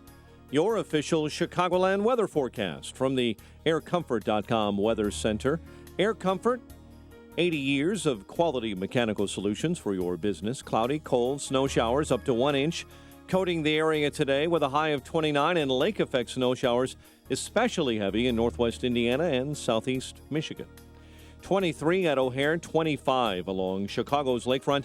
Next news at 7. Chicago's Morning Answer with Dan and Amy continues next on AM 560, The Answer. This hourly segment is brought to you by the Lou Bridges Show. Get foreclosure defense solutions that may save your home. Saturday mornings at 8 on AM 560, The Answer. Your money. Find out how to keep more of it and live debt-free. Tonight on The Dave Ramsey Show, starting at 7 on AM 560, The Answer. Over Macho Grande? No, I don't think I'll ever get over Macho Grande. Amy, I'm about to ask a question I can't believe I'm asking. I saw honestly. the movie Airplane. Good. Did you see Airplane 2? Yes, it was horrible. No. And I saw Caddyshack 2. It was horrible. Caddyshack 2 was terrible. Airplane 2 was one of the few sequels that really deserved to be made. How dare you criticize the Zucker brothers? Who are you? Someone who hasn't seen Red Dawn, someone who hasn't seen Johnny Dangerously, and you dare to comment on the Zucker brothers? This is almost like a Zucker brothers spoof, honestly, but it's not. Oh, I thought you were joking this morning. And it's frankly scary. The question is this. Should police officers at O'Hare and Midway, our airports here in Chicago, should police officers run and hide if there is an active shooter at one of our airports? 312-642-5600 is the turnkey.pro answer line. 64636DA, the turnkey.pro text line. You think that's some kind of joke or rhetorical question. It's not. This from CNN. Hundreds of police officers at one of the country's busiest airports say in the case of an active shooter, they are instructed to run and hide. That's because these officers are unique among the nation's major airports. They don't carry guns. Their badges, uniforms, and vehicles all say police, and they are certified police officers in the state of Illinois. But these nearly 300 aviation police officers, also known as aviation security officers, are not allowed to carry guns at Chicago's O'Hare and Midway airports. CNN obtained documents to the effect of what the protocol is at O'Hare and Midway, quoting from the documents CNN obtained. If evacuation is not possible, you should find a place to hide where the active shooter is less likely to find you. Block entry to your hiding place and lock the door. Wait, that's what we do, and they're there to protect us because I thought that they had guns. Surely you can't be serious. I am serious. And don't call me Shirley. Wait, what are our tax dollars going to if police are not going to protect us and they're going to run and hide and protect themselves and not the people? Well, this isn't the police officer's problem. Why aren't they armed? And because you're trained at the police academy to go to the problem as a police officer. I'm not a police officer, but that's what I understand to be the case. And police officers, front of the line, 312-642-5600. This is the first I'm hearing of this. Well, it's incredible. I didn't know about this either. Well, so what do you think people are going to do if they see uniformed police officers running away from an active shooter situation? Here's what an expert, a Miami-based security expert, Wayne Black, said. He's never heard of anything so crazy. I mean, in the concept in a post 9/11 world of having sworn law enforcement officers unarmed at an airport, not being able to take direct action, I don't know what they're thinking. We're nothing but casualties if you tell us to run and hide. And how can the public look at us if they see police officers running and hiding? This goes against the very oath we were sworn to that we took, said Wayne Black, a Miami-based security expert. It's like I picked the wrong week to quit drinking. And sniffing glue. I'll tell you what, it's just it is just more of this curious policy. And remember, this is civilian leadership. And so it's the politicians who make these rules. They're at the head of the government, like little tiny dancer, the dead-eyed ballerina. And then you have politicians that are put in place by the civilian leadership, like, for example, a political hack like Gary McCarthy, who don't push back against this. What is the point of having uniformed officers not being able to take direct action in a life-threatening situation such as is outlined in this protocol? Well, I'm glad we're having the FOP president, Dean Angelo Sr., on at 8:38 because maybe he can shed some more light on this. And how was this new stand-down order delivered? Was it via a memo? And can we obtain the memo for who it came from? Well, I mean, again, CNN obtained these internal aviation department documents that instructed officers to, quote, not become part of the response. Police officers, sworn police officers, instructed to not become part of the response in a life-threatening situation, something as dangerous as an active shooter. Now, contrast that to San Bernardino, what the officer saying to those civilians who were scared out of their minds, understandably victims of that terrorist attack, I'll take a bullet before you do. I think that's the officer's disposition. So, again, to be clear, this is not saying this is a police officer's fault, sworn police officers, they're following orders. This is a civilian leadership problem. Is there any possibility that we could have more dire civilian leadership problems in this city, in this state? Just when you think we've hit bottom, we dig and find a new low. Oh, yeah. Just when you think it couldn't get any worse, it gets worse. But I swore I was just at O'Hare recently, and you know what? I didn't even think. Uniformed officers, I didn't think. I thought that they they were assigned a weapon. You didn't fly private? No, I didn't. But I'm telling you, I've always thought the Chicago police officers at O'Hare, at Midway, were armed. Well, I know they're not armed, but perhaps that should be remedied as a starting point. Mike on the South Side. Hey, how you guys doing? Good. You're incorrect just slightly. Okay. The Chicago police officers who work at airports, Midway and O'Hare, are armed. There is a totally separate police department, the aviation police. They are the ones who have not been armed. That was a rule put in place by Mayor Daley. He didn't like any other police departments working in the city of Chicago, and his rule for when they were created was that he wanted them unarmed. Right, but not wait. Well, hold on. Aren't they wearing Chicago police officer uniforms? No, they're wearing uniforms that say police. And I made this clear in the CNN story. CNN makes it clear too. They're certified police officers in the state of Illinois. Does not say Chicago, so that's a fair point, and that's an important clarification. But, Mike, what's your view? You're a police officer, right? Yes, I am. What's your view? I mean, what is the point of having these officers, these sworn officers on site if they're going to flee a situation, even if they were working in coordination with Chicago police that are also at the airports? Doesn't it make sense that they should also be armed? Absolutely. It's ludicrous, but Okay. it was a rule put in place by Democratic Mayor Daley. There you go. Thanks for the call, Mike. Appreciate the right. pointing out the clarification. It is an important clarification. But so what's the point of them being there? Why have them? Where are they going to go and hide? Where are we going to go and hide? There's nowhere to hide at the airport. Why even have them there? And then our tax dollars pay their salaries too to protect us if they're going to run like little Nancy's, little Sally's into the corner, into a bathroom stall when there's really no door on the bathrooms. Again, I don't want to call into question the bravery of those officers. They're just abiding the job restrictions imposed by politicians like the last Cornish Dem politician and the current Cornish Dem politician. Matt at Midway. Good morning. Morning. I actually work at Midway Airport, and the Aviation Police Department is a large group of first-line security people, and I'm sure it comes down to money in the end because I guarantee you they don't get paid as much as a CPD officer.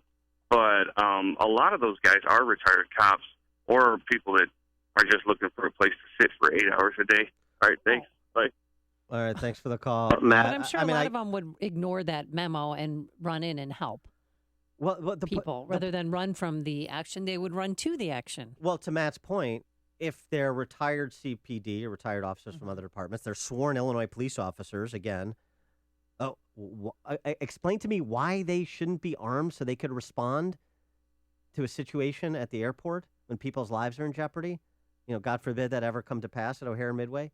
This is inane, and it's typical of the ideological anti-gun culture, to kind of turn their phrase on its head, espoused by Democrat political destroyers of civilization like Richie Daley and little dead-eyed Rahm. Randy in Crown Point, you're on Chicago's Morning Answer. Morning, guys. This is perfect for their utopian society that they're trying to make with gun control. I mean, after all, Chicago has the hardest gun control laws in the country. It is a perfectly safe city. We never have murders, so why do cops need guns? I mean, come on, let's really dig into what they're doing. They want no one to have guns because that's utopia to them. The problem is they cannot change the heart of man. Man is evil. Men do things like this. Guns don't kill. People kill. But this is right up their utopian alley. Why do cops need guns? Look in Great Britain. For years, cops don't carry. They carry a stupid nightstick. Didn't kill anybody with a nightstick. Look at their problems. Thanks for the call, Randy. And this is, as I always did that say, in Sweden too. Why do I carry a gun? Because a police officer is too heavy. The stories you need to know to start your day. This is Chicago's Morning Answer on AM 560. The Answer. Coming up next, meet the first baby born in Cook County. Ooh, it's a big competition every year. Here's the weather forecast. We're going to compete for that. It's going to be mainly cloudy and some snow showers, anywhere from a dusting up to 1 inch and a high in the upper 20s. Let's see if there's good news on the roadways. Here's Jim Telemonte. Traffic is getting heavier, Amy, and on the rails, we have problems on Metro's Union Pacific West line. There's an outbound train stopped in River Forest for emergency track repairs. That's now causing inbound delays as well. Metrorail.com has the particulars. Inbound Kennedy. It's now heavier from Cumberland to Lawrence and Division into downtown Chicago. 34 minutes O'Hare to the Loop, outbound 25. The Edens is 23 minutes. Lake Cook to Montrose, outbound 19. The Eisenhower running about 38 minutes from Thorndale to the post office, outbound 33. The Stevenson is 40 minutes, 3:55 to Lakeshore Drive. The Ryan, 19 minutes, 95 to downtown. I-57, Bishop Ford, lighter than usual. Tollways look good, but I-80 westbound stop and go Harlem to just before LaGrange Road. The crash in the center lane. I'm Jim Talamonte, the ChicagoRadioDeals.com Traffic Center. Now it's time for the Lou Dobbs Financial Report, brought to you by the Mutual Fund I'm Store. Val Diorin for Lou Dobbs. Global manufacturing data and corporate headlines in focus as investors kick off the new year on Wall Street. Those stories next. I'm Nick Soboleski, a select quote agent with a true story that could save you hundreds of dollars a year. A woman named Linda just called. Her husband, Ray, has a $300,000 group life insurance policy, but is changing jobs and can't take it with him. Well, I impartially shopped the highly rated term life insurance companies we represent and found Ray, who is 41 and takes medication to control his cholesterol, a 10-year, $500,000 policy for under $26 a month. That's almost twice the coverage for less than half of what he had paid. If SelectQuote hasn't shopped for your life insurance, you're probably paying too much. For your free quote, call 1-800-431-0848. That's 1-800-431-0848. 1-800-431-0848. Or go to SelectQuote.com. We shop. You save.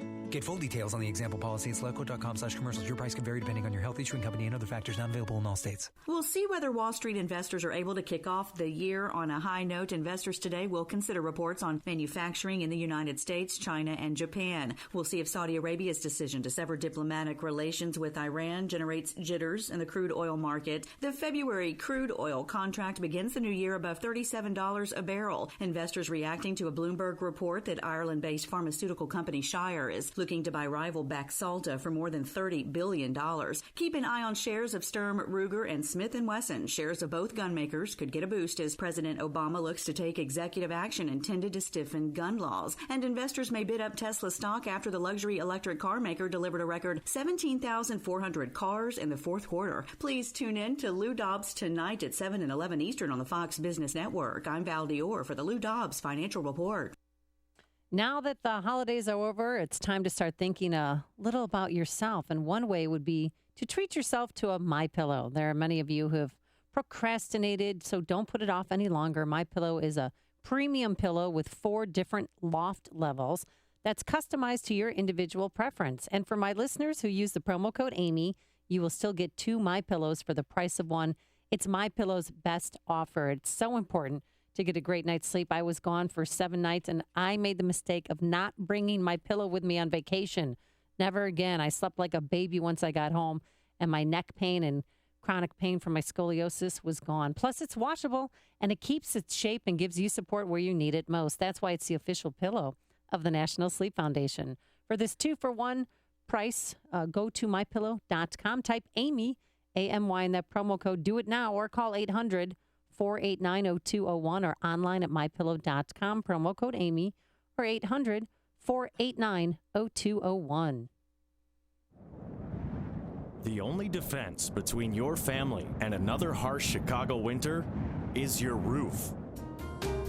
For 3 generations, the Lindholm family has been keeping Chicagoland homes safe and protected from the elements, even in the winter. They specialize in exterior needs from roofing, windows, brickwork, gutters, and siding. Start the new year off right by calling 888-4-ROOFER. That's 888-4-ROOFER. There's still time to inspect that roof or window before the ice, snow, and cold arrive. Roofing and windows can be installed in cooler weather, and most jobs can be done same day. So don't wait until you have an emergency on your hands. Call Lindholm Roofing at 888-4-ROOFER or visit lindholmroofing.com. Lindholm Roofing. Their family has your family covered. 888-4-ROOFER. Lindholm Roofing is a proud sponsor of Feed the Children.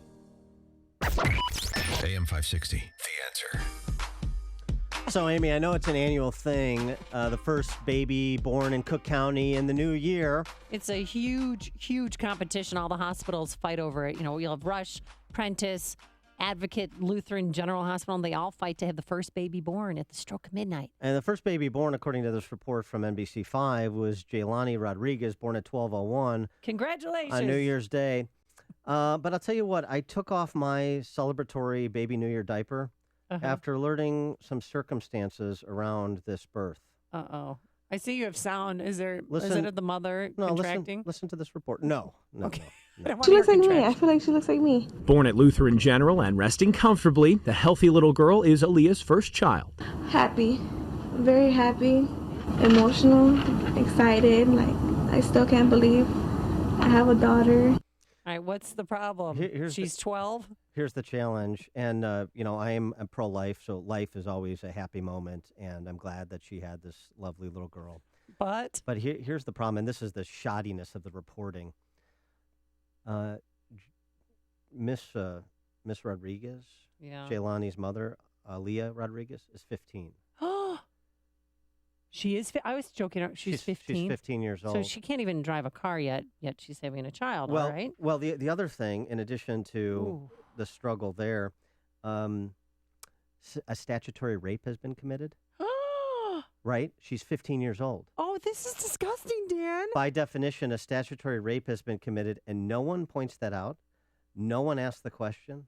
So when you hear, the left and those that's are very cavalier about other life and are always pretending to be kind of pro-woman and make sure that we stop predators and we enforce the law and let's protect our women and children, particularly minors, they don't even report the obvious circumstances. This was in the NBC report, in the Tribune, all the reports. Some of them included her age, but none of them. NBC's didn't. NBC's didn't. Some of the other reports include her age, but not a single one mentioned that a crime has been committed here. And again, it's great that Jaylani Rodriguez is in this world. It's a beautiful thing. Human life is a beautiful thing.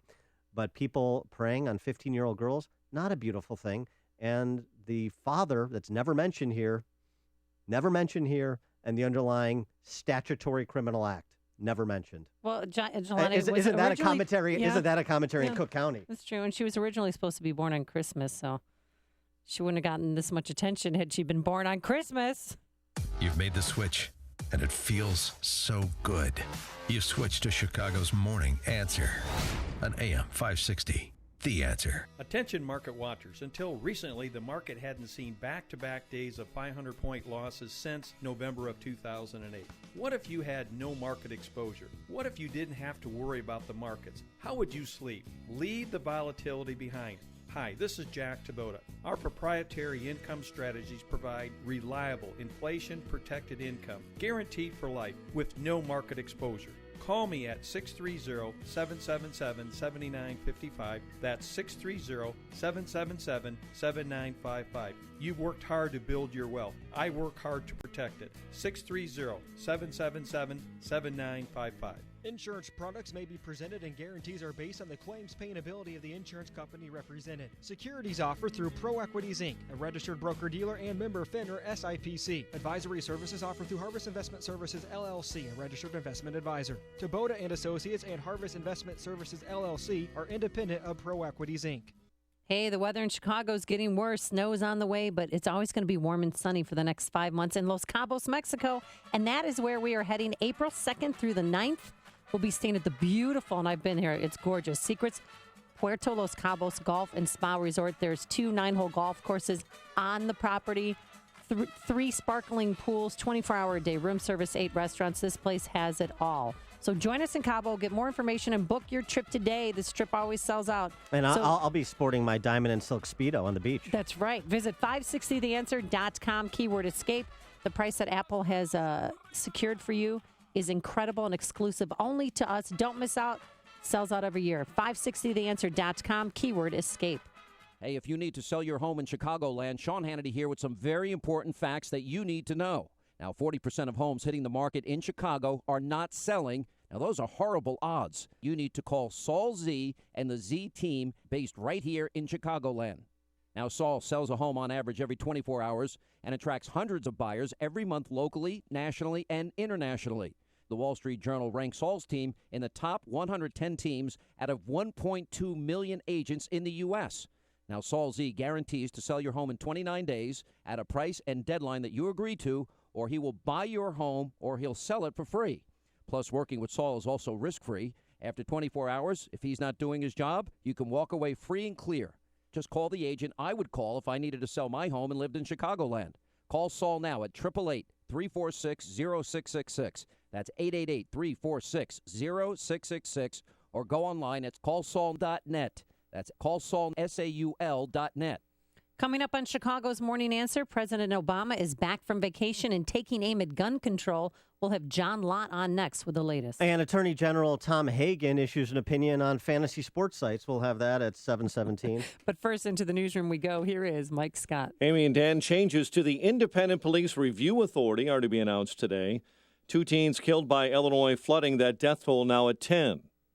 Mainly cloudy today. WIND Chicago News Time is 7 o'clock. Fox News Radio. I'm Dave Anthony. What Congress, deadlocked over gun control, hasn't done, President Obama may be ready to on his own. Fox's Rachel Sutherland live in Washington. President Obama reportedly wants to use executive powers to tighten gun legislation. The idea touched off debate on the Sunday shows. Republican presidential candidate Chris Christie on Fox News Sunday. This president is a petulant child. GOP frontrunner Donald Trump told CBS Face the Nation guns aren't the problem. We have a tremendous mental health problem. Democratic candidate Bernie Sanders weighed in on ABC's This Week. The American people have been horrified by the mass shootings we've seen over the last couple of years. Among the proposals, requiring small gun sellers to order more background checks. Dave. Rachel, a county health center reopens today in San Bernardino, California, a month after 2 terrorists caused mayhem, killing 14 people, injuring 22. A much-protested execution has stoked a Shiite versus Sunni conflict in the Middle East, where Fox's Jessica Gallagher is live to explain. Dave, Saudi Arabia is not the only country severing ties with Iran. Bahrain is too. And the state-run news agency of the United Arab Emirates says it's downgrading its relations with Tehran. The announcement comes after attacks on Saudi Arabia's embassy and consulate in Iran over the weekend in response to the kingdom's mass execution of 47 people, including prominent Shiite cleric Sheikh Namir al-Namir. Dave. Jessica, armed protesters remain inside a wildlife refuge in Oregon demanding use of land without federal oversight. The standoff started Saturday over a 5-year prison sentence for 2 men who set fire to 130 acres of land. To think that there's this many people. That's Dwight Hammond getting emotional at all the support. Showing up. He and his son planned to surrender peacefully today. Prosecutors say it was arson to cover up poaching. Watch out, Avatar. Nothing will stand in our way. The new Star Wars topped the box office the third straight weekend with another $88 million, up to $740 million now. The Force Awakens already second all-time in the U.S. box office history. Fox News Radio, fair and balanced. This morning we have 23 degrees, mostly cloudy skies, 7:02 on AM 560, The Answer. Good morning, I'm Mike Scott. The acting head of the authority that probes complaints against Chicago police will tout her plans for reforming the agency following outrage over the shootings by police, including one which video showed a police officer shooting black teen Laquan McDonald 16 times. Sharon Fairley, appointed by Mayor Rahm Emanuel to reform the Independent Police Review Authority, will hold that news conference later today. 2 bodies pulled from a frigid Wisconsin lake. 2 other men missing after 4 friends left a home early Sunday morning, apparently to take a canoe ride on a Wisconsin lake, but they never returned. Wisconsin DNR is leading the probe. 4 men, all from this state, ages 20 to 23. Their names not immediately released, had gone to visit a friend whose parents have a home on Lake Beulah, about 35 miles southeast of Milwaukee. A suburban Chicago teacher has been charged with sexually abusing a 16-year-old boy at her home New Year's Day. In a news release, DuPage County State's Attorney's Office says 44-year-old Christine Taylor appeared in court yesterday on a felony charge of criminal sexual abuse, and bond was set at $300,000. There is a published report that says campaign funds controlled by House Speaker Mike Madigan collected over $7 million in 2015, including $2.8 million in December. The Tribune is reporting that's roughly $2.3 million more than the Democratic Party of Illinois' leader took in during the same pre-election time frame 2 years ago. It is dwarfed, however, by Governor Bruce Rauner's fundraising. The Republican had over $19.6 million in his campaign fund at the beginning of October. Chicago sports, Lions over the Bears 24-20. NBA, Jimmy Butler 42, and the Bulls win over Toronto. And in the NHL, the Blackhawks beat Ottawa 3-0. The news, a service of Stand Up to Cancer. And at 7:04, a check of traffic and weather on the way next on AM 560. The Sean Hannity Show. I think Americans see Hillary as the third term of Obama. I've got to believe and hope that when 60+% of Americans see somebody as a liar, dishonest, and untrustworthy, I got to hope that Americans are going to take that into account when they go into the voting booth. You know, that's what this next year is going to be about. The Sean Hannity Show. Afternoons at 2, right before Joe Walsh at 5 on AM 560. The Answer. Not available in California. Listeners, do you have startup capital and want to invest in a business with incredible profit potential? Fresh Healthy Vending, the #1 healthy vending franchise in North America, is growing fast, and we're looking for people right here in the local area to become Fresh Healthy Vending franchise owners and help our business continue to boom. If this sounds like you, we'll send you a free owner information kit. As an added bonus to new franchise owners, we'll also pay half the franchise fees. Just go to readyforfresh.com and enter code 2000. That's readyforfresh.com, code 2000. Your locally owned Health Mart pharmacy is committed to helping you and your wallet stay healthy. As a retired teacher, I look for ways to save money for the things I love, like traveling the world. Medicare plans change each year. Fortunately, my Health Mart pharmacist helped me understand my insurance saving me money on prescriptions. They can help you too. Start saving for the things you love. Visit healthmart.com to find a locally owned Health Mart pharmacy near you. Health Mart, caring for you and about you. 7:05, let's get an update on your ride to work this morning. In our ChicagoRadioDeals.com traffic center, here's Jim Telemonte. Thanks, Mike. Metro reports delays up to 35 minutes on outbound Union Pacific West Line trains after some emergency track repair in River Forest. I-80 westbound, it is jammed from Ridgeland to before LaGrange Road due to a crash blocking the center lane. Eden's inbound slow Devon to the junction. 25 minutes Lake Cook to Montrose outbound 20. The Kennedy runs 36 minutes O'Hare to downtown outbound 25. Eisenhower, 38 minutes, Thorndale to the Loop, outbound 30. Stevenson, 40 minutes, 355 to Lakeshore Drive, it's fine outbound. Bryan, 18 minutes, 95th to downtown. Northbound Tri-State stop and go Roosevelt to North Avenue. Eastbound Reagan Tollway heavy, Eola to 59 and 53 to the Veterans Memorial Tollway. Traffic answers when you need them most. I'm Jim Talamonte on AM 560, The Answer. Chicago's Morning Answer continues next. Your official Chicagoland weather forecast from the aircomfort.com Weather Center. Aircomfort.com, 80 years of quality mechanical solutions for your business. Here's meteorologist Kevin Snyder. Snow showers accumulating a coating to an inch today with a high 29. Then tonight cleared of partly cloudy skies, low 16. Sunshine tomorrow, high 32. And mostly cloudy at night, low 23. Then partly sunny Wednesday, high 35. I'm Kevin Snyder on AM 560, The Answer. Mostly cloudy, 24, winds north at 10, giving us a wind chill of 16 above. Next news at 7:30. Chicago's Morning Answer with Dan and Amy continues next on AM 560, The Answer. This hourly segment is brought to you by the Art House Gallery, putting cash in your pocket for your valuables. Call 847-865-9252. Good morning. Welcome to your Monday morning briefing. Here's what you need to know to start your day. It is the people's facility. It has been provided for us to be able to come together and unite in making a hard stand against this overreach, this taking of the people's land and resources. So my New Year's resolution is to move forward on our unfinished business as much as I can. That's especially true for one piece of unfinished business: our epidemic of gun violence. Happy New Year, everybody. These politicians are all talk, no action. It's just all bullshit, okay? It's all bullshit. This is Chicago's Morning Answer with Dan Proft and Amy Jacobson on AM 560. The Answer.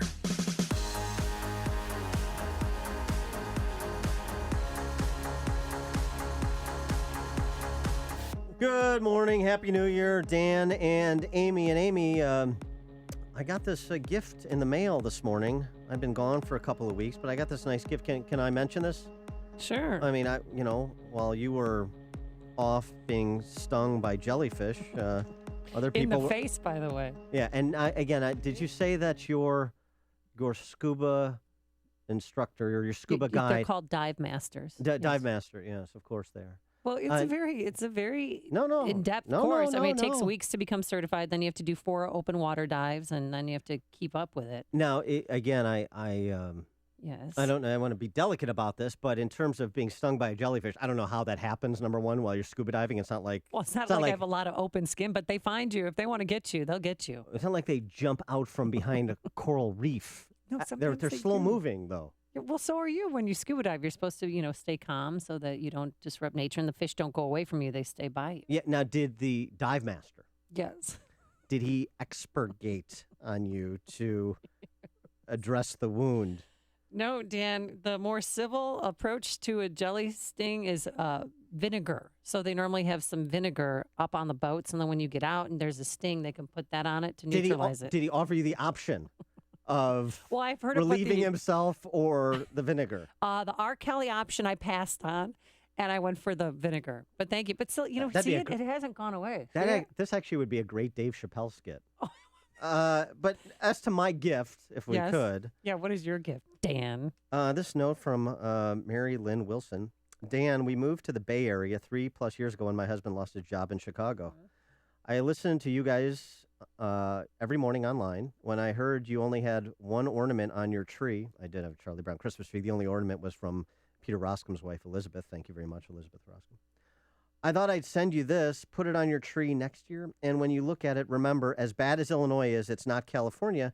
And Miss Wilson sent me a nice ornament, the California Golden Bear ornament. That is so cool. Yeah, so thank you, Mary Lynn Wilson, excuse me. And California is not Illinois, but Illinois is not California either. In Illinois, we have police officers at our airports that are unarmed. And told to run if there's a shooter in progress. And run from him and hide. And we have shooting galleries on the west side and the south sides of the city. A murder per capita rate higher than New York City and Los Angeles combined, and yet we have Tiny Dancer and the political hacks that encircle him talking just like the president is. We just have to take guns away from the law-abiding. Well, to address what the president had to say in his New Year's address, as well as what's going on in urban centers like Chicago, there is no better person than John Lott Jr. John Lott, of course, is the president of the Crime Prevention Research Center, and he's the author of seminal books like More Guns, Less Crime, which you should read, The Bias Against Guns, and Freedomnomics. By the way, in Freedomnomics, an interesting chapter tracking the rise of the welfare state with women's electoral participation. But we'll save that discussion for another day. John Lott Jr. joins us now. John, thanks so much for joining us. Appreciate it. Oh, Happy New Year. Great to talk to you again. So let's start with what the president said in his New Year's address, which is he's fired up to do things like revoke the gun ownership rights of persons on the terrorist watch list or the no-fly list, and also to close this much talked about but lately understood gun show loophole. What do you make of those proposals? Right. Well, he's going to institute executive actions which are going to make it so that more private transfers of guns are going to have to go through background checks. The irony is that during Bill Clinton's administration, they cut the number of licensed firearms dealers by about 2/3. Any transaction that a licensed firearms dealer handles has to go through a federal background check. And what the president's proposing here is to change the rules so that people who exchange guns will have to go and become licensed dealers. So he's kind of reversing what happened during the Clinton administration. The difference is that the reason why you had this 2/3 drop in the number of licensed dealers during Clinton is that they dramatically increased the fees, imposed additional regulations. The fees were the major component of that. So rather than just undoing the fees to go and make it so that people want to become licensed dealers, he's going to keep the fees in place and then just mandate that if you sell more than a certain number of guns or you sell a gun that's still in its original packaging, and there's some other things there, he's going to say you should be a licensed dealer. The problem is it flies in the face of existing law. He's essentially rewriting what are clear regulations right now. Yeah, but talk about the assertions that Obama makes in terms of how this will somehow generically enhance safety and prevent gun crimes on the order or terrorist events on the order like we saw in San Bernardino, which is essentially his contention. Right. Well, there's not one of these mass public shootings that have occurred during Obama's administration, indeed not one since at least 2000, which would have been stopped by having these rules in place. Not even close to stopping one. And, it's weird that you have each of these mass public shootings during the president's administration. The first rule he trots out is these expanded background checks, even though, I would love to see one reporter just ask the president, say, you keep bringing this up. Can you point to one of the cases that you're using to advocate these laws that have actually stopped or that would have stopped one of these crimes if they had been in place? Because he can't name one. Here's the problem, though. I've become convinced that the reason why they're pushing these isn't to reduce crime. The reason why they're pushing these laws is to make it more costly for people to own guns. So you look at New York, it adds about $125 onto the cost of transferring a gun. In Washington, D.C., it adds about $200. In Colorado, it adds about $60 onto the cost of it. That may not stop somebody like you or I from being able to go and purchase a gun, but poor blacks, let's say, who live in high-crime urban areas, the very people that I find in my research who benefit the most from gun ownership, the law-abiding citizens in those areas, they're the ones, like many of these other regulations, are going to be used to price them out of being able to go and have a gun for self-defense. So according to NBC News, this executive order will also include banning weapons from people on the terror watch list from buying guns. Isn't there a measure already in place to stop people who are on the terror watch list from buying weapons? No, well, the terror watch list has morphed into something quite different than I think people think that it is. You have people who are on the watch list simply because the government wants to talk to them. Right. Right now, you're banned from being able to purchase a gun if you have been convicted of a felony or certain misdemeanors, or you have been involuntarily committed for mental illness. But this, you have people like the late Senator Ted Kennedy, who is on the no-fly list 5 times. You're going to have, I guarantee you that if they just go and say, we're going to ban somebody from buying a gun simply because the government wants to talk to them, and not because they necessarily believe that individual is in any way related to terrorism or is involved with it, it's going to be challenged in courts, and my belief is the courts won't allow them to do that. Well, it was, in fact, last year in the ACLU, not exactly a right-wing organization. The ACLU had 4 individuals removed from the terror watch list or the no-fly list because there was no justification for them to be on the list to the point. So even those on the left are underscoring how arbitrary those listings are. Of course, the famous case of Weekly Standard Stephen Hayes, who was put on that list just because he had a one-way ticket to Turkey as part of a job that he was doing. It's just that's kind of the point. Is we have a process. If you do something that would result in an appropriate restriction of your rights, that's one thing. But to preemptorily restrict people is a problem. Right. Well, it's political decisions here. It's a subjective decision who gets on these lists or not, and to have it so that people have certain rights taken away from them because of a subjective decision. But here's the bottom line. There have been about 2,000 people since 9/11 who have been on the terror watch list who have purchased guns. There's not one single case where any of those individuals committed a crime with any of those guns. Now, what about let's talk about the prosecution side for a minute. There was an interesting piece in the the Washington Times over the weekend that discussed how few federal gun offenses are being prosecuted, the number of the cases actually being brought as compared to even a decade ago, the number of cases dropping from 11,000 in 2004 to just over 8,000 in 2014, according to data kept by federal prosecutors. How are we to understand the prosecution side? Because everybody seems to agree, we should prosecute and impose stringent penalties on persons who commit crimes with a gun. The NRA supports that, and it doesn't seem, according to the data, that is necessarily happening under this regime. Well, crimes have fallen generally. So I'm not sure there's anything disproportionate that's occurred there. What's often happens in this discussion, people will point to the background check violations that somebody, tried to buy a gun who was prohibited from being able to buy a gun, and that those aren't being prosecuted. That's usually the main bulk of the types of cases that people point out when they say that these aren't being prosecuted. The problem is those aren't real cases. It's the same argument that was made against Clinton, against President Bush, against President Obama. And the thing is, when the president goes and says that there have been 2.4 million prohibited or dangerous people that have been prevented from buying guns because of background checks, that's simply false. What he should say is that there have been 2.4 million initial denials. It's kind of like we just mentioned late Senator Ted Kennedy. Would you count the 5 times that he was prevented from flying as 5 times we stopped a terrorist from flying? Presumably not. But that's what they do when they count these failures with the background checks. Virtually everybody who stopped from buying a gun is a false positive. They're stopping, it's one thing to stop a felon. It's another thing to stop somebody who has a similar name to a felon.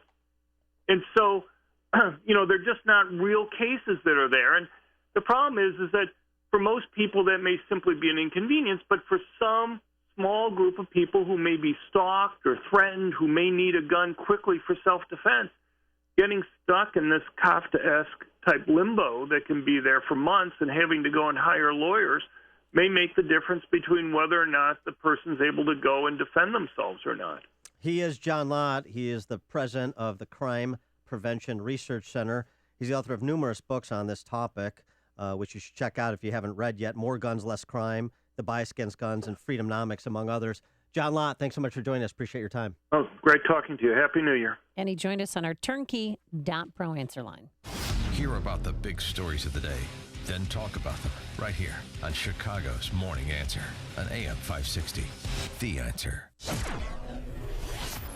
For your back-to-work Monday, first Monday of 2016, it's going to be mainly cloudy out there, as you can see, but we have a snow shower heading our way, anywhere from a dusting up to 1 inch, and a high of 29 degrees. Tomorrow looks good. Plenty of sunshine, tad bit warmer, a high of 30.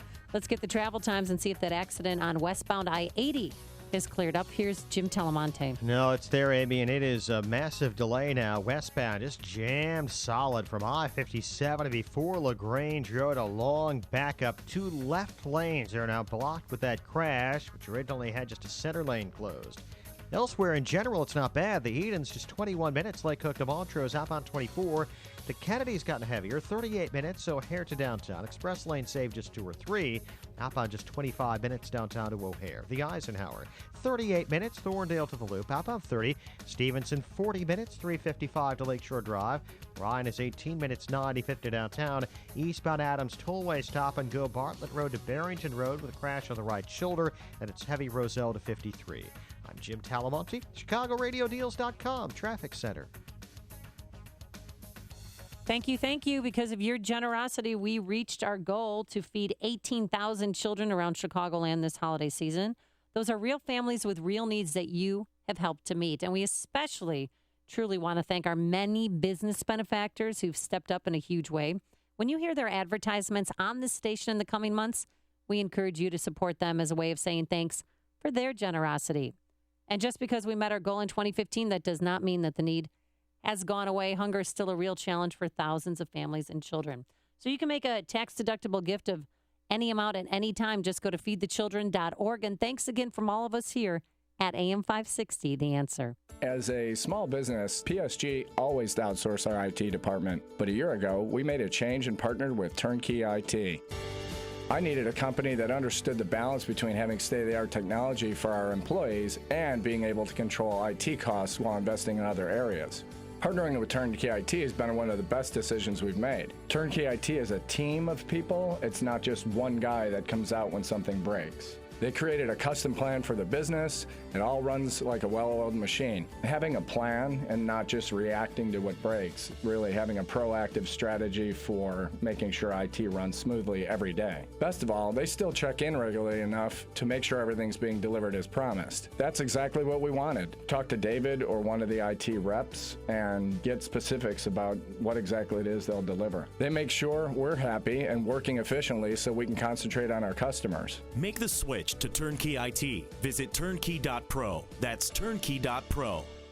The secret to how the rich keep getting richer is by passing down their wealth generation to generation. If you do the same thing, you'll be leaving a legacy and be doing one of the most important things possible for the people you love. The ugly truth is if you don't have an estate plan, everything you own, including your house, cars, investments, everything could be tied up in courts for a year or longer. It could cost your estate tens of thousands of dollars in probate and legal fees, even double government taxation. You can avoid this painful, costly mistake by contacting Tom Fortino of the Alpha Wealth Group. Tom hosts the Alpha Wealth Hour, heard Saturday mornings at 9 here on AM 560 The Answer, and has been a featured expert on Fox Business, Fortune, and Money Magazine. Right now, Alpha Wealth Group is offering you a free estate planning kit if you call 630-873-6326. That's 630-873-6326. Once again, 630-873-6326.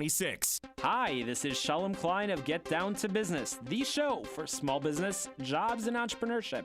Powered by Tandem HR. The way you are buying your investments could be a major wealth leak, especially if you buy fee-heavy mutual funds. According to Everett Wealth Solutions, knowing just how much you are paying for your investments is crucial. Do your homework. Over a 30-year period of time, you could be losing $300,000 or more. That's money that should be in your retirement account, not the mutual fund company coffers. Everett says to consider robo-advising, a system that uses algorithms to invest in low-cost ETFs or exchange-transferred funds. You get intelligent, cost-effective design, which can improve performance and help eliminate expensive wealth leaks. Work with a fiduciary advisor who will educate you and recommend what is always in your best interest. For more tips, advice, and stories of entrepreneurial successes, listen to Get Down to Business with me, Shalom Klein, heard Sunday evenings at 6. Your Business Minute of the Day is brought to you by Everett Wealth Solutions. AM 560, The Answer. So, Amy, this happened while we were all celebrating the holidays, family and friends. Christmas Eve, Illinois Attorney General Tom Hagen. You get that reference? Yeah, Tom Hagen. Isn't our Illinois Attorney General Lisa Madigan? Did you call her Tom Hagen?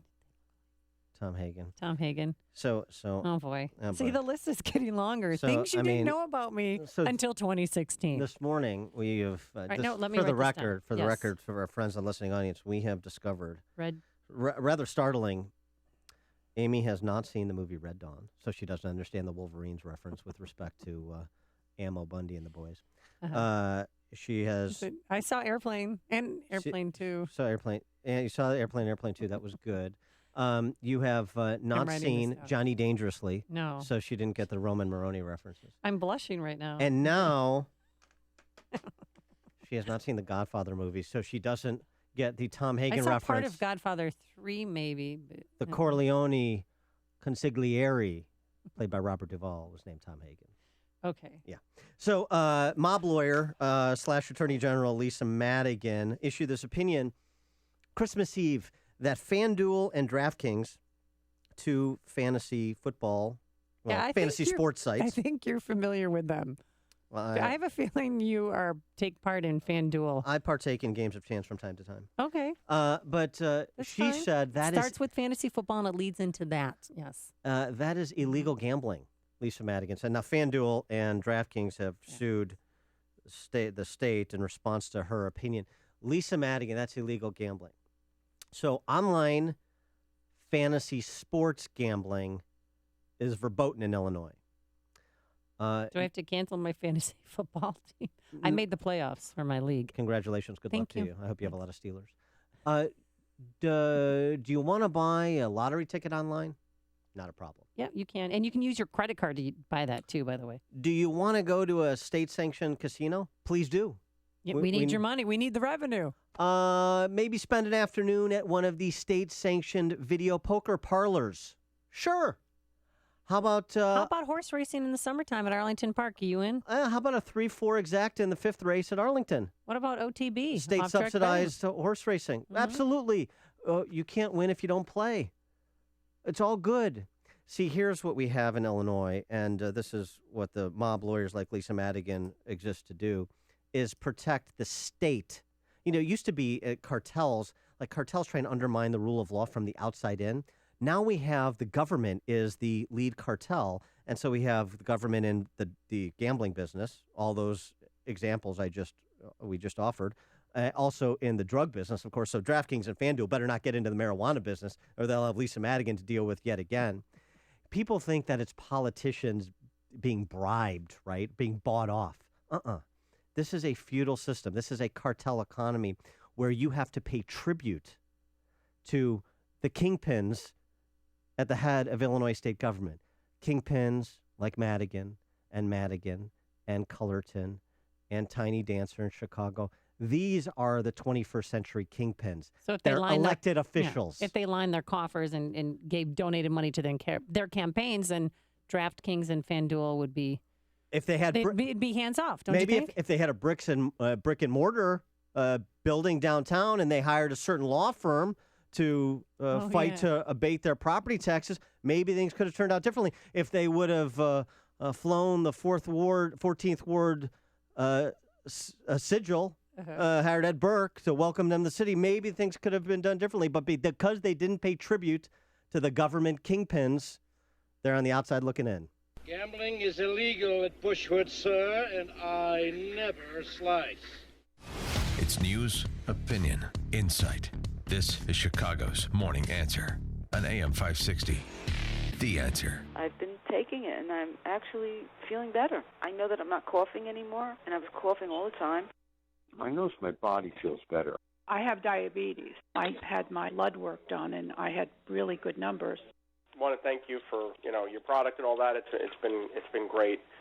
I got my kids taking them now. Got my parents taking them. My brothers, my best friends. Got everybody on them. I love the product, and I love Dr. Howard. I trust him.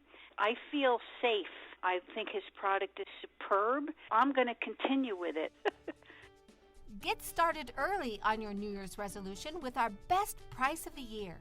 Call now to find out how to get your free month's supply of Balance of Nature. Call 800-2468-751. That's 800-2468-751. Or go online to balanceofnature.com. Use promo code Chicago. AM 560, The Answer. And coming up on Chicago's Morning Answer. How long before the Saudis are in the market for some nuclear weapons? We'll ask Mike Baker, former CIA covert operations officer, at 7:37. But first, into the newsroom we go, and good year to Mike Scott. Amy and Dan, good morning. Good morning, everyone. Clouds and 25 degrees. President Obama back from vacation, ready to take aim, he says, at gun control laws. Fox's Rachel Sutherland has the latest on the president's agenda. The president is expected to meet with Attorney General Loretta Lynch to talk about ways to tighten gun laws, including using executive action to require small gun sellers to order background checks. Swift reaction from Republican presidential hopefuls. Jeb Bush on Fox News Sunday. To use executive powers he doesn't have is a pattern that is quite dangerous. Donald Trump told CBS Face the Nation the problem is not guns, but mental health. We should build institutions for people that are sickos. We have sickos all over the place. Executive action on guns would likely face legal challenges. In Washington, Rachel Sutherland, Fox News. Meantime, the House gets back to work today. First order of business, final passage of a bill repealing the president's health care law, which faces a certain veto when it reaches the president's desk. An Iraqi official is blaming ISIS for trying to stir up sectarian tensions with the bombing of 2 Sunni mosques in a predominantly Shiite city in southern Iraq. At least 8 are dead. Buildings damaged following a strong earthquake in remote sections of northeast India. Rescuers are dropping provisions again today to 4 Chinese mine workers. They've been trapped for 10 days in a collapsed gypsum mine in Shandong province. Flooded Mississippi River and many other waterways in this state and in Missouri have begun to recede, but cleanup and damage assessments have only started. There have been 25 deaths in the 2 states, mostly the result of vehicles driving over flooded waterways. Governor Bruce Rauner again on Sunday urged many to leave Alexander County homes threatened by levee failures in that southern Illinois, near southern Illinois towns in Alexander County.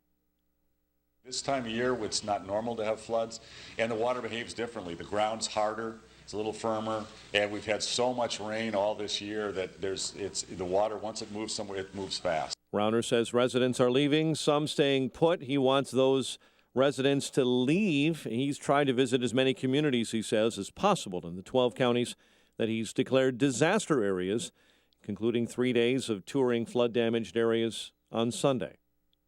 The acting head of the authority that investigates complaints by Chicago police will tout her plans for reforming the agency. Sharon Fairley, appointed by the mayor to reform the Independent Police Review Authority, will hold a news conference later today. And 2 bodies were pulled from a frigid Wisconsin lake. 2 other men are missing after the 4 friends left a home early Sunday morning about 35 minutes south of Milwaukee. They never returned. The 4 are from Illinois, ages 20 to 23. Chicago sports, Lions over the Bears, 24-20 to end the NFL season. NBA was the Bulls over Toronto, 115-113. And in the NHL, the Blackhawks blank Ottawa 3-0. The news, a service of the Foundation for a Better Life. When Marlon Shirley was 5, he lost his foot. Today, as the world's fastest amputee, he runs the 100 meters in less time than it takes to listen to this. Overcoming. Pass it on. From the Foundation for a Better Life at values.com. A check of traffic and weather on the way next on AM 560. I owe a huge thank you to Barack Obama. The Joe Walsh Show. There is no individual who has done more to arm law-abiding Americans than Barack Obama. Over 100 million guns sold since he became president. The Joe Walsh Show. Weeknights starting at 5. Right after Sean Hannity at 2 on AM 560. The Answer. I got to get down on my knees and thank him. Remodel your kitchen or bath with Galaxy and get free installation, free design, and free financing. Call Galaxy at 773-783-8300 or schedule online at galaxyhome.com. Cornerstone National Bank believes trust, service, and relationship is the foundation of a business banking partnership. Cornerstone National Bank and Trust Company, where you belong. Visit cornerstonenb.com. Member FDIC. This hourly segment is brought to you by Papa Nicholas Coffee. Papa Nicholas. Great coffee, period.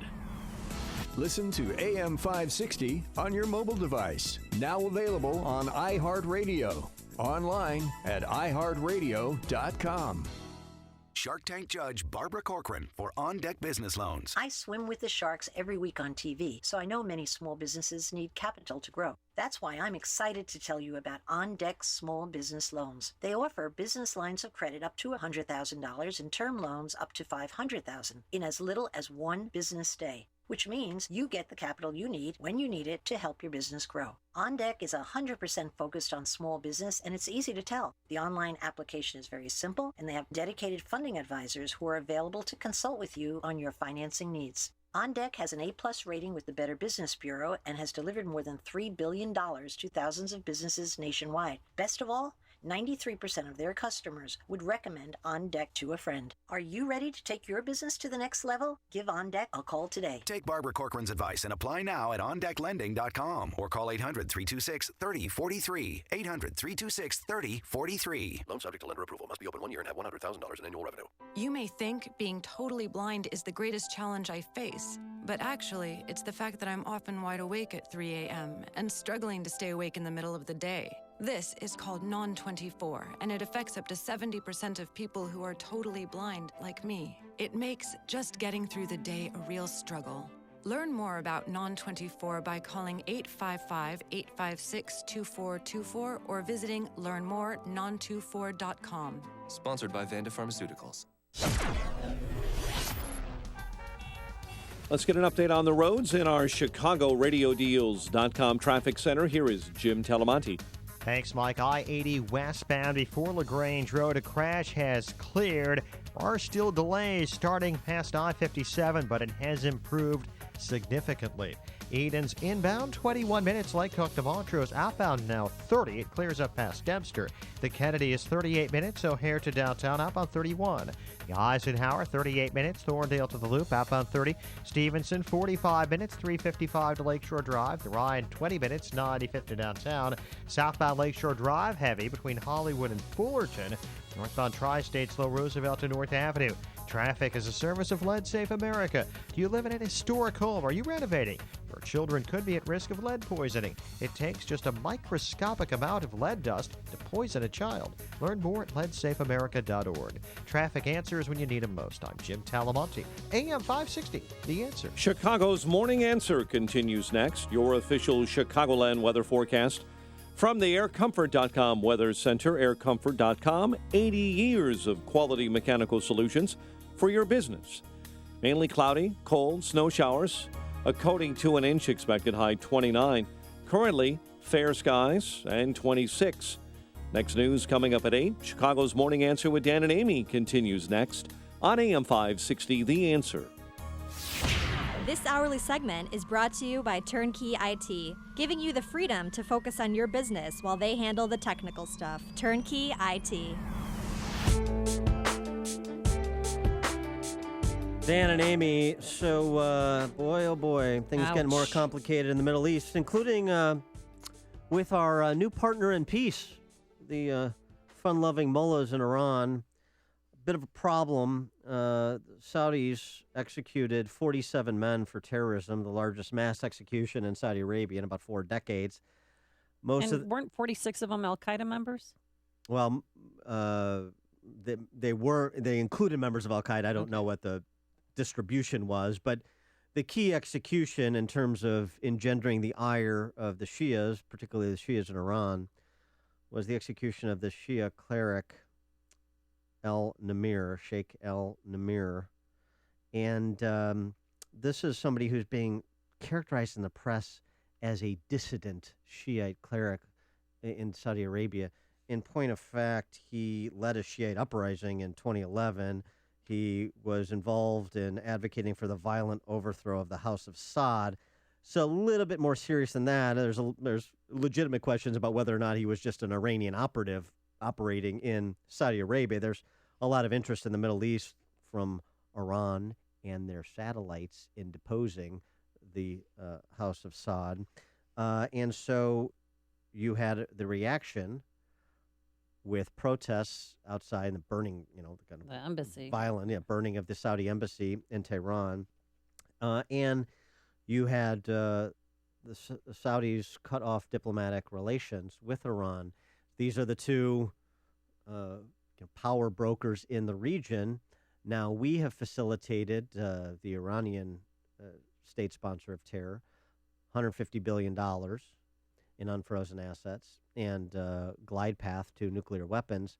I wonder how long, with this struggle for hegemony in the region, the Saudis will wait before maybe shopping in the black market for some nuclear capabilities themselves. Well, let's put that question and others to Mike Baker, who's a former CIA operative, covert operative. He worked in Asia, the Middle East, Africa, Europe, and the former Soviet Union. And he is now a private sector businessman, president and co-founder of Diligence LLC, a private intelligence and security firm. Mike, thanks again for joining us. Appreciate it. No, of course. Thank you, and Happy New Year. Happy New Year to you. And so what do you make of the potential implications for further destabilization in the Middle East per this latest contretemps between the Iranians and the Saudis? Well, things seem to be going pretty well here in 2016. Right. This is a serious problem, and it's indicative of what's really been taking place for some time, really since the current administration here in the U.S. Spent so much energy, time, and political will to develop this so-called nuclear deal with Iran. It has really emboldened them and has created, in part, this situation. I mean, the Iranian regime, the mistake that's been made for some time now, is this idea that somehow if we extend the hand of friendship to the Iranians, the Iranian regime, that they will somehow the moderates will be strengthened, and they will, and Rouhani and the others will take over. What they don't understand at the White House, and what a lot of the apologists in the media for the White House don't seem to get, because they're all instant Iranian experts, is that Iran is run by hardliners. The hardliners run Iran. And the Ayatollah and the others, the Revolutionary Guard and others who are actually in charge, agreed to the nuclear deal because they realized it was absolutely in their best interest. And so that, in part, has created this situation that we're seeing now with the deteriorating relationship between Iran and Saudi, because the Iranians are feeling more and more emboldened to realize their goal, which is to be in absolute control in the region and to move us out. Well, whose side are we on? I mean, are we with the Shiite Iranians or with the Sunni Saudi Arabians? Or are we sitting this one out? Well, no. I mean, we've been with the royal family in Saudi Arabia for a long, long time. And we have worked with them for years and years on internal stability issues. I mean, we've been worried about that, the fall of the royal family there, the house there, for decades. And now do we have to worry about nuclear proliferation in the region because of this Iranian deal? Where the Sauds aren't, the House of Saud is not going to stand by and be outgunned, I suspect. No, absolutely, and that's correct. So that's what they had to do with cutting the ties, and shutting down the Iranian embassy there in Saudi Arabia had to be done because they had to be seen as responding strongly to that torching of their embassy in Tehran. So that part of it was almost expected. You knew they were going to have to come back with a strong response because they can't allow themselves to be seen as weakening their position. That's bad for them internally in terms of their stability. It's bad for them, regionally. And you always look at these things geopolitically. So who stands to gain if the House of Saud is toppled, or if there's unrest in Riyadh? And Russia, Iran, Saudi Arabia, keeping their oil production is keeping oil prices low, and they've refused to cut production to stem the supply glut that has oil prices at $35 a barrel, and that's not good for the Russian economy or the Iranian economy. And I suppose Russia and Iran are betting that President Obama is going to do nothing that would incentivize them to stand down. Well, that's absolutely right. It's a very good point, and certainly we've just seen another example of what happens when you are inconsistent in your foreign policy. The White House should have reacted strongly to the realization and to the evidence that the Iranians have violated terms of their agreements. The UN and the U.S. both agree that they've violated terms of ballistic missile development and their missile testing, and they are within just a few tweaks, basically. I don't want to oversimplify it, of developing the capability to put a nuclear weapon onto their ballistic missiles. So we here in the U.S., the White House initially said, well, we're going to issue sanctions against some of those individuals and entities responsible for the ballistic missile program in Iran. Now they just walked that back. They basically said, well, it doesn't look like we're going to yet.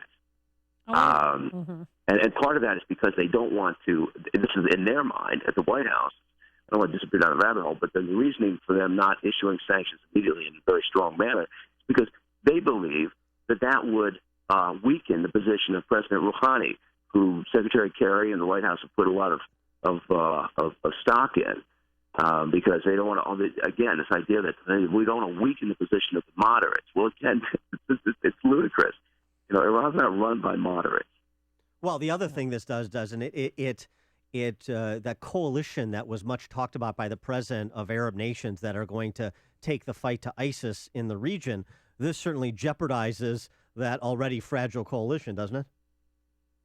Oh, it does. Yeah, absolutely. Look, this And again, you step back and you try to look at this thing as objectively as possible, right? And you try to take the politics out of it. I definitely sympathize with the White House. It's an enormously complex situation that they're dealing with, and this idea of the reality of the Russian, Iranian, Syrian, so this Russian Shiite alliance is a very tough problem to deal with, and it has the Saudis and others very spun up. So this is, again, it's a very heavy lift, but it doesn't appear as if the White House has a strategy, whether it's dealing with ISIS in a conclusive manner, or whether it's understanding, how to negotiate what is a very layered and complex problem now that's been developing for some time. This doesn't happen overnight. So they don't appear to be up to the task. And again, I would argue that the current national security team, foreign policy team, is about as weak as it's been in decades. All right. Happy New Year to us. Mike Baker, former covert operations officer, spent nearly 2 decades with the CIA in counterterrorism, counter-narcotics, counterinsurgency operations all over the world. Now he is the president of Diligence, LLC, a private intelligence and security firm. Mike, thanks always for joining us. Appreciate it. No, thank you. Take care. And he joined us on our turnkey.pro answer line. There's only one radio show in Chicago talking about today's biggest stories and telling you what they really mean. That show is this one, Chicago's Morning Answer on AM 560, The Answer.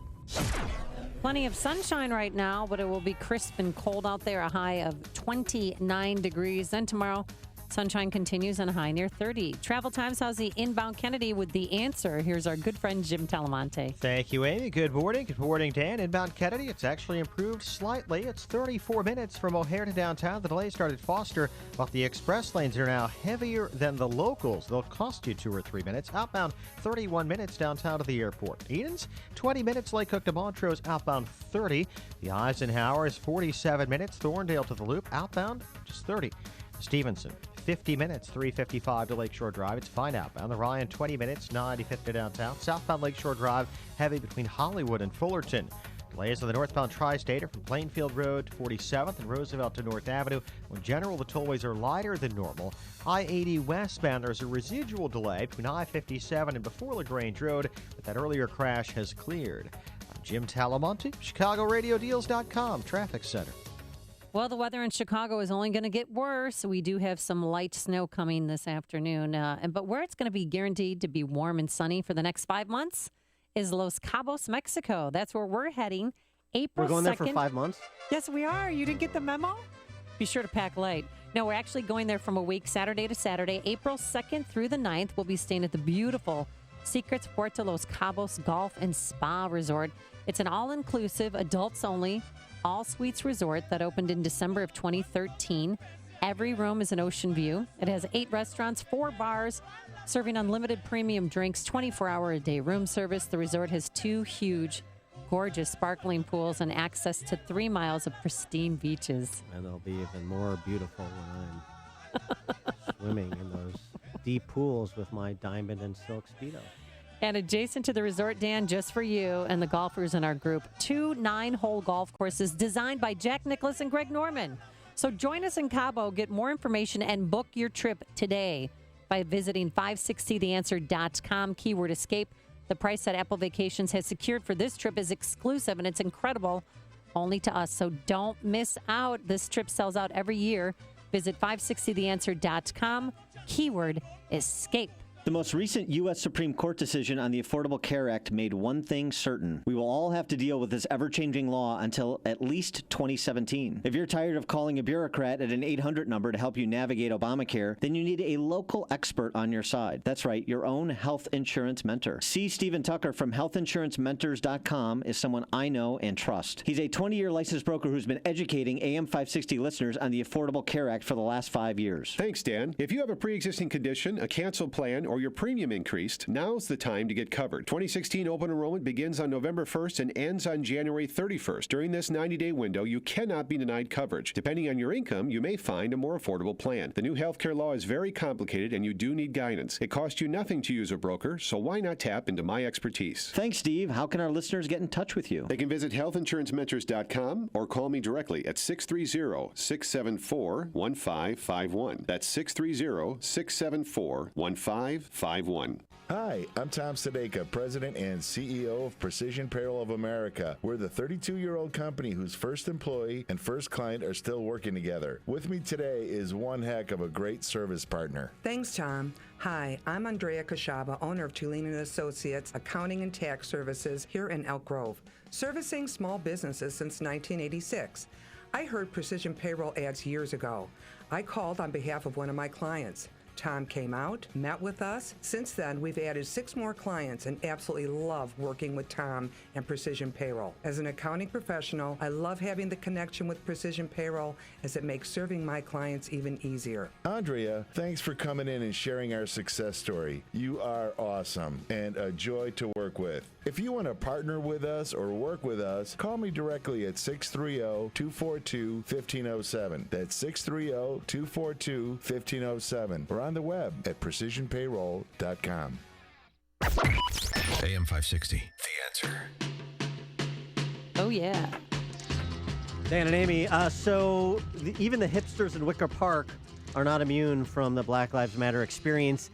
Dove's Diner in Wicker Park over the weekend, the diners at Dove's were treated to this worst rendition of the diner scene from When Harry Met Sally ever.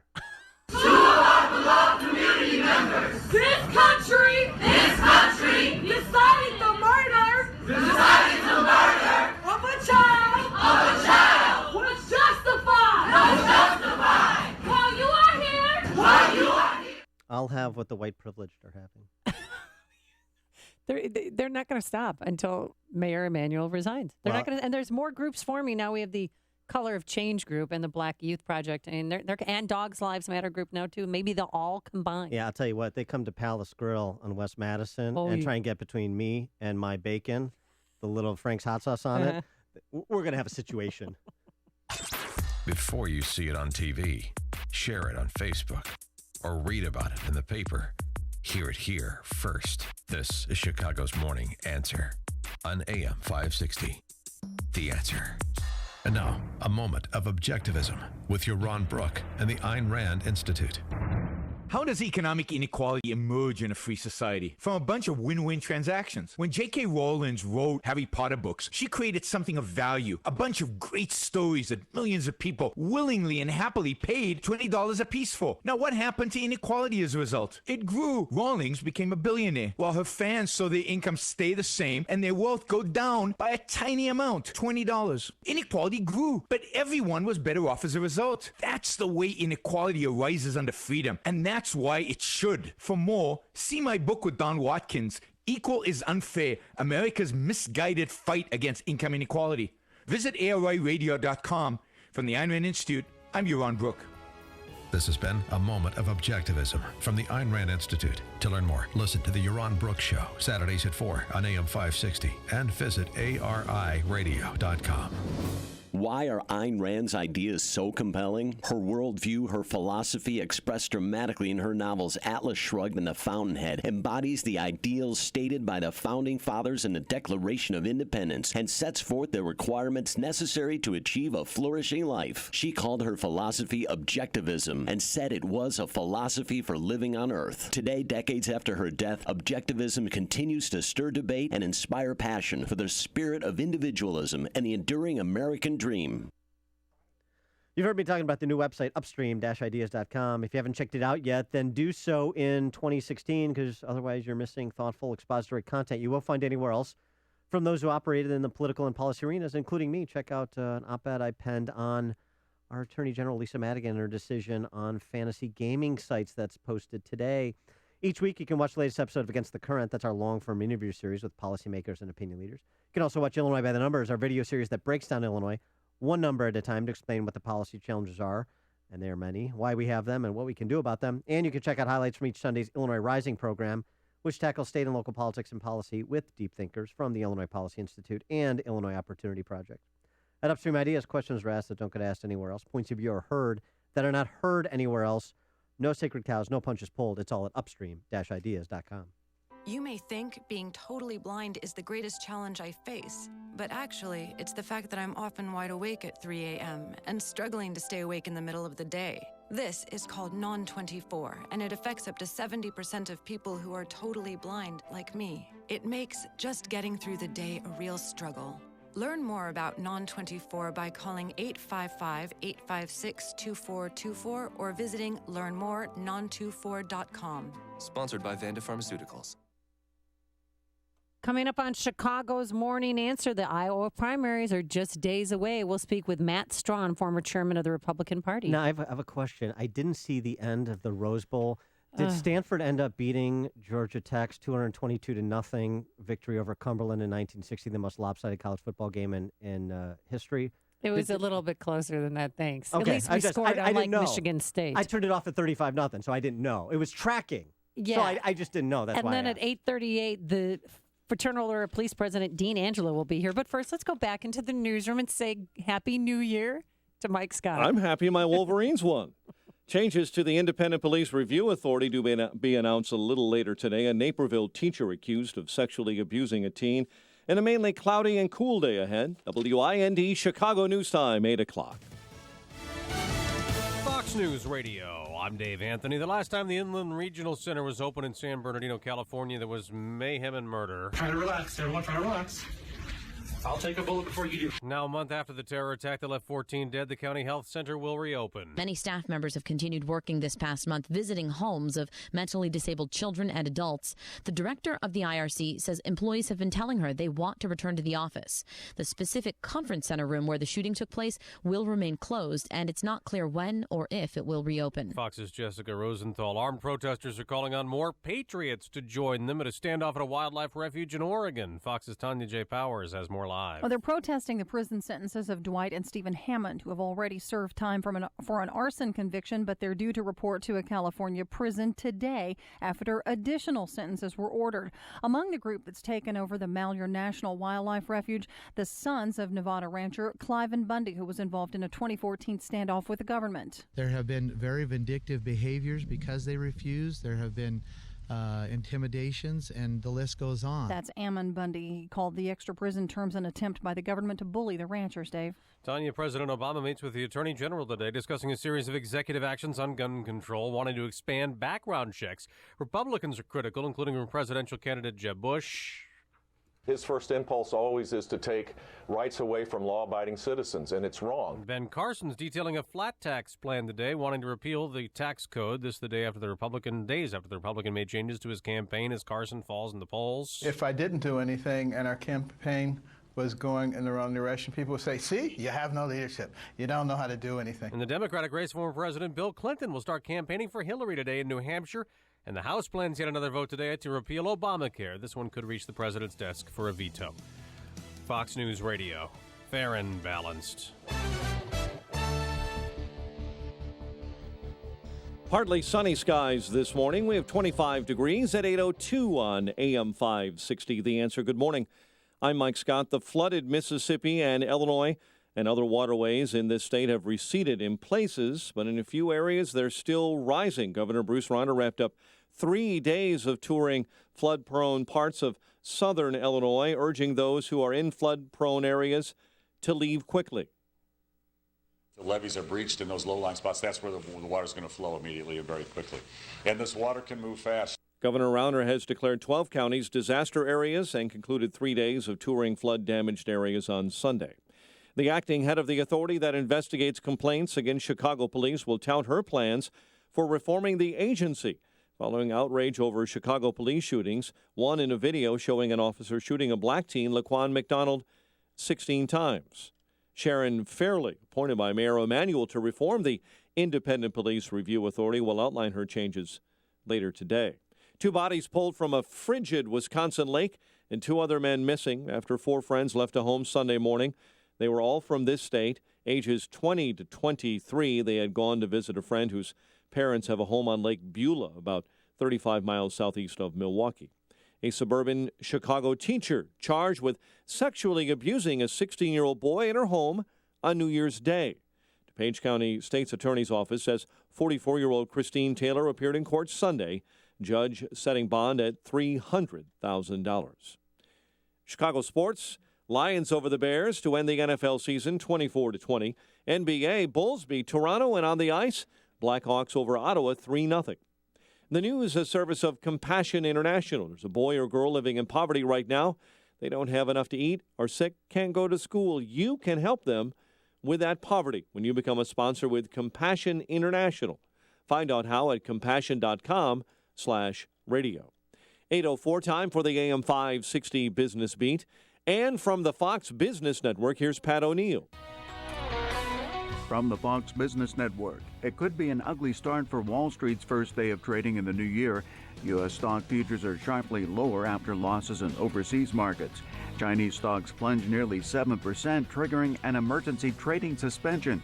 Weak manufacturing numbers and Mideast tensions blame for the sell-off. A new survey shows Chinese manufacturing fell for the 10th straight month as demand remained weak and factories trimmed staff and output. European markets also lower. This could be the best year in a decade for the auto industry. Economists say the improving job market and low interest rates are boosting demand, and cheap gas is spurring sales of more profitable trucks and sport utility vehicles. We'll get December and yearly results on Wednesday. Star Wars The Force Awakens continues to put up light-speed numbers. It pulled in another $88 million over the weekend, with total earnings of $740 million in just 19 days. With the Fox Business Report, I'm Pat O'Neill. 8:05 and a check of traffic and weather coming up next on AM 560. Hey, Chicagoland, Dave Ramsey here. For the last 20-plus years, we've helped millions of people get their financial lives in order. And now, for the first time ever, we're bringing our Smart Money Tour to you. Financial expert Chris Hogan and I will be at Willow Creek Church on January 12th. If you're tired of living paycheck to paycheck or wondering what you're going to do when retirement comes around, don't miss this event. Get your seats today at DaveRamsey.com. Sponsored in part by ImageOneChicago.com. Not available in California. Listeners, do you have startup capital and want to invest in a business with incredible profit potential? Fresh Healthy Vending, the #1 healthy vending franchise in North America, is growing fast, and we're looking for people right here in the local area to become Fresh Healthy Vending franchise owners and help our business continue to boom. If this sounds like you, we'll send you a free owner information kit. As an added bonus to new franchise owners, we'll also pay half the franchise fees. Just go to readyforfresh.com and enter code 2000. That's readyforfresh.com, code 2000. Your locally owned Health Mart pharmacy is committed to helping you and your wallet stay healthy. As a retired teacher, I look for ways to save money for the things I love, like traveling the world. Medicare plans change each year. Fortunately, my Health Mart pharmacist helped me understand my insurance saving me money on prescriptions. They can help you too. Start saving for the things you love. Visit healthmart.com to find a locally owned Health Mart pharmacy near you. Health Mart, caring for you and about you. 8:06 is our time. Let's get an update on the roads at our ChicagoRadioDeals.com traffic center. Here is Jim Talamonte. Thanks, Mike. The Edens has outbound delays from Montrose to Cicero. There's a crash in the left lane. It's 27 minutes from Montrose to Lake Cook. Inbound now fine at 19.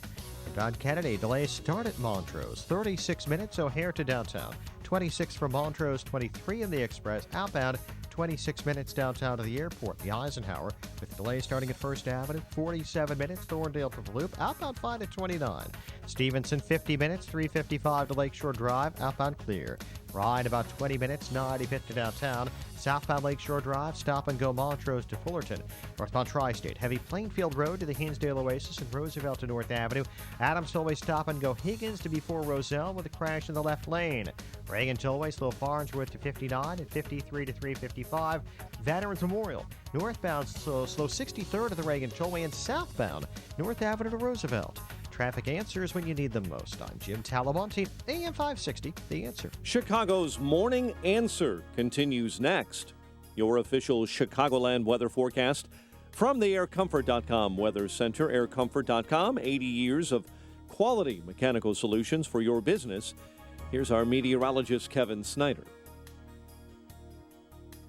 Today, mostly cloudy with snow showers accumulating to an inch, high 29. Seasonably cold tonight with clear to partly cloudy skies, a low of 16. Sunshine tomorrow, high 32. I'm Kevin Snyder on AM 560, The Answer. A bit of sun at O'Hare, 25. Next news at 8:30. Chicago's Morning Answer with Dan and Amy continues next on AM 560, The Answer. This hourly segment is brought to you by HealthQuest Radio with Dr. David Kolbaba. HealthQuest Radio is heard Saturday mornings at 11 o'clock here on AM 560, The Answer. Good morning. Welcome to your Monday morning briefing. Here's what you need to know to start your day. It is the people's facility. It has been provided for us to be able to come together and unite in making a hard stand against this overreach, this taking of the people's land and resources. So my New Year's resolution is to move forward on our unfinished business as much as I can. That's especially true for one piece of unfinished business: our epidemic of gun violence. Happy New Year, everybody. These politicians are all talk, no action. It's just all bullshit, okay? It's all bullshit. This is Chicago's Morning Answer with Dan Proft and Amy Jacobson on AM 560, The Answer.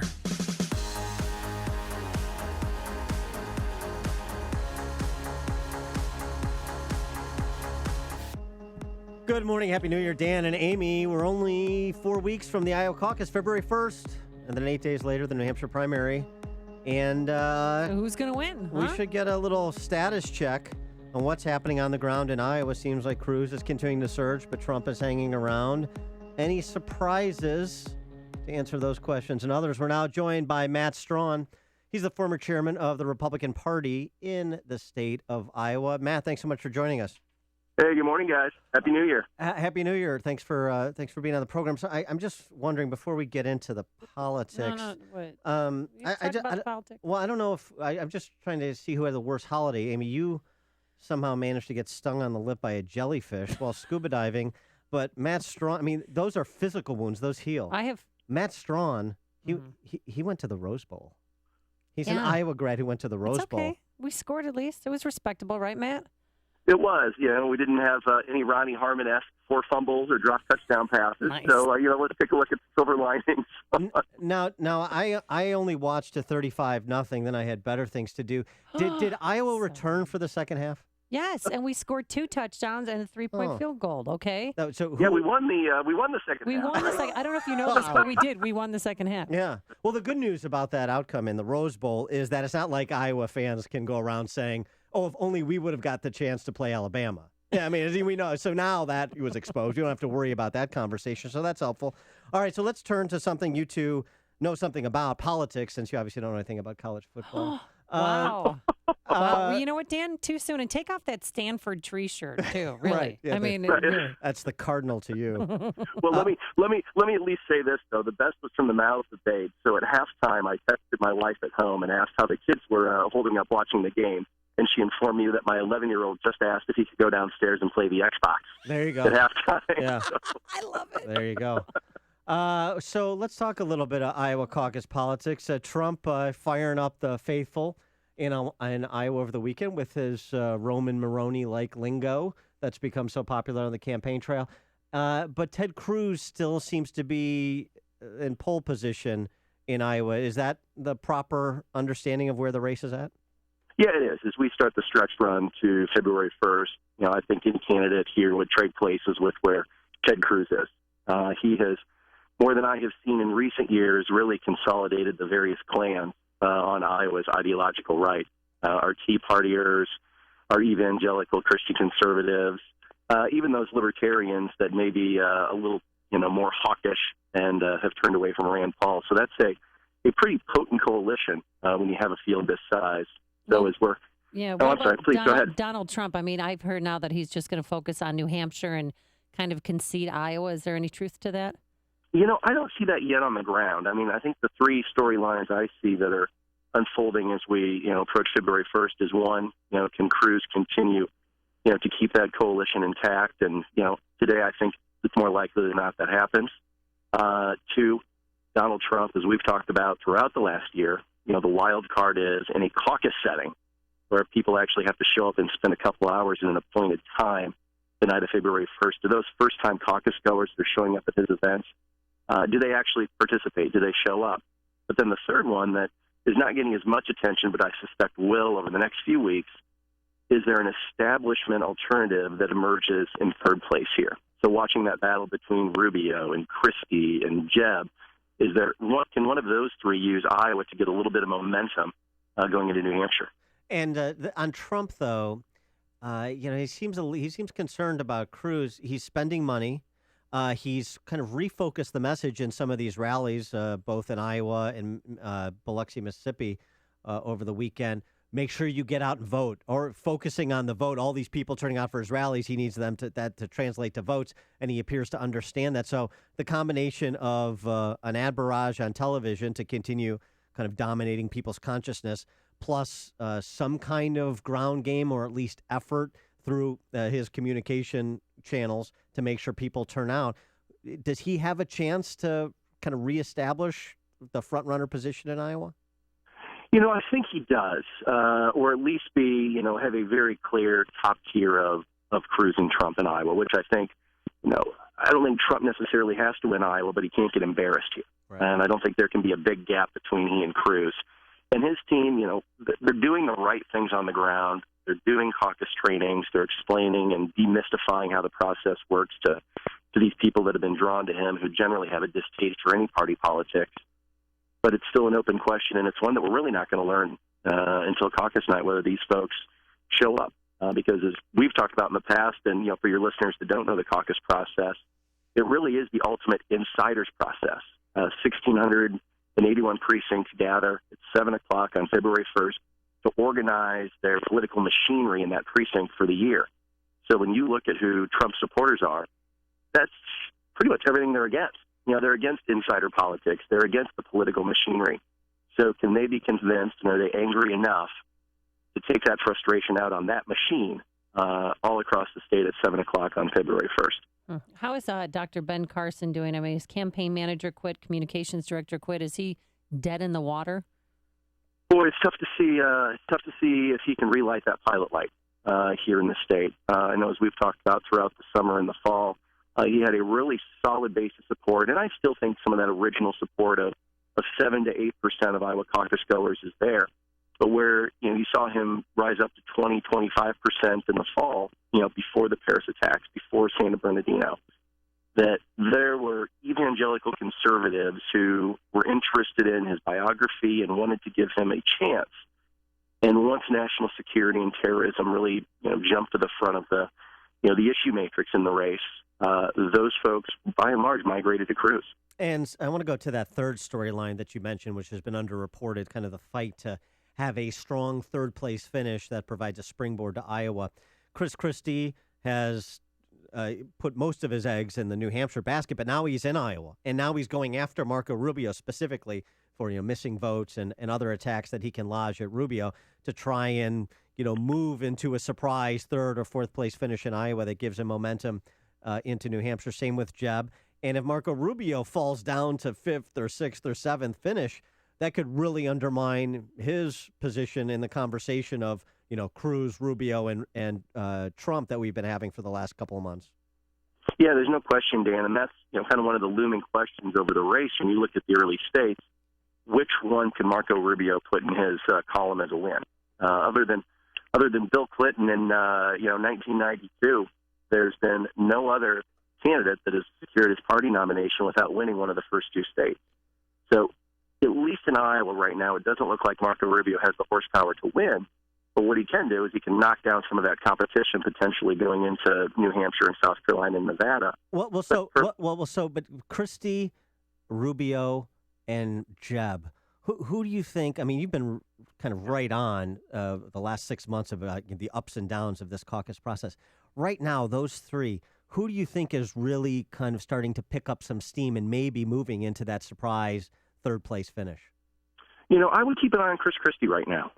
Rubio, no question, still has a little bit of a lead among those two, but he's remained relatively static. I think when we talked, late fall, I said, well, keep an eye on Rubio. He seems to be inching up. He's having these great debate performances. People are really interested in him on the trail. But the one thing I'm hearing from a lot of Iowa Republicans is, well, I think I'll probably be for Rubio, but they're not quite there yet. And I think that's the opening that a guy like Chris Christie sees, where, he spent 2 days here right before the first of the year. He's coming back again. So I think he understands that there's an opportunity. He's got a lot of Governor Branstad's top political hands working on his behalf in the state.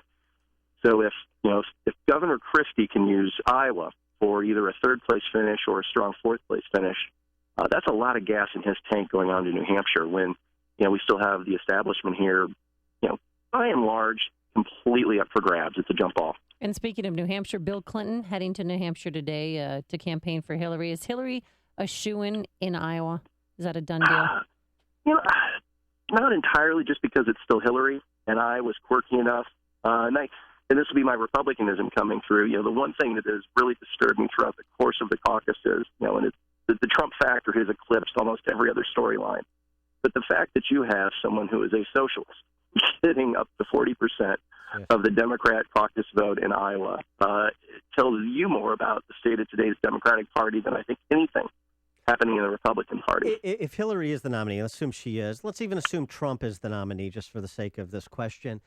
Do you think in Iowa, as a swing state in the general election, does the Bill Clinton, bringing back the specter of Bill Clinton, if Hillary wants to play the woman card, the grandmama card, does the specter of Bill Clinton and going after Bill Clinton and reminding people of Hillary's hypocrisy on the issue of women's respect that Trump is now lodging against her, does that play in Iowa? It's interesting. I've been watching this debate, and of course all the national talking heads are wringing their hands about, they can't believe this is being dredged up again. I think it could potentially damage Hillary in two ways. One, Trump is almost impossible to, lump in with. If you remember the Carville attacks of the vast right-wing conspiracy, it's the moral police, trying to tell you how to live their lives. Well, I don't think anybody thinks Donald Trump is the moral police. Right. So it's tough for them to dismiss it that way. But then the other is, do we really want to go back to all that nonsense?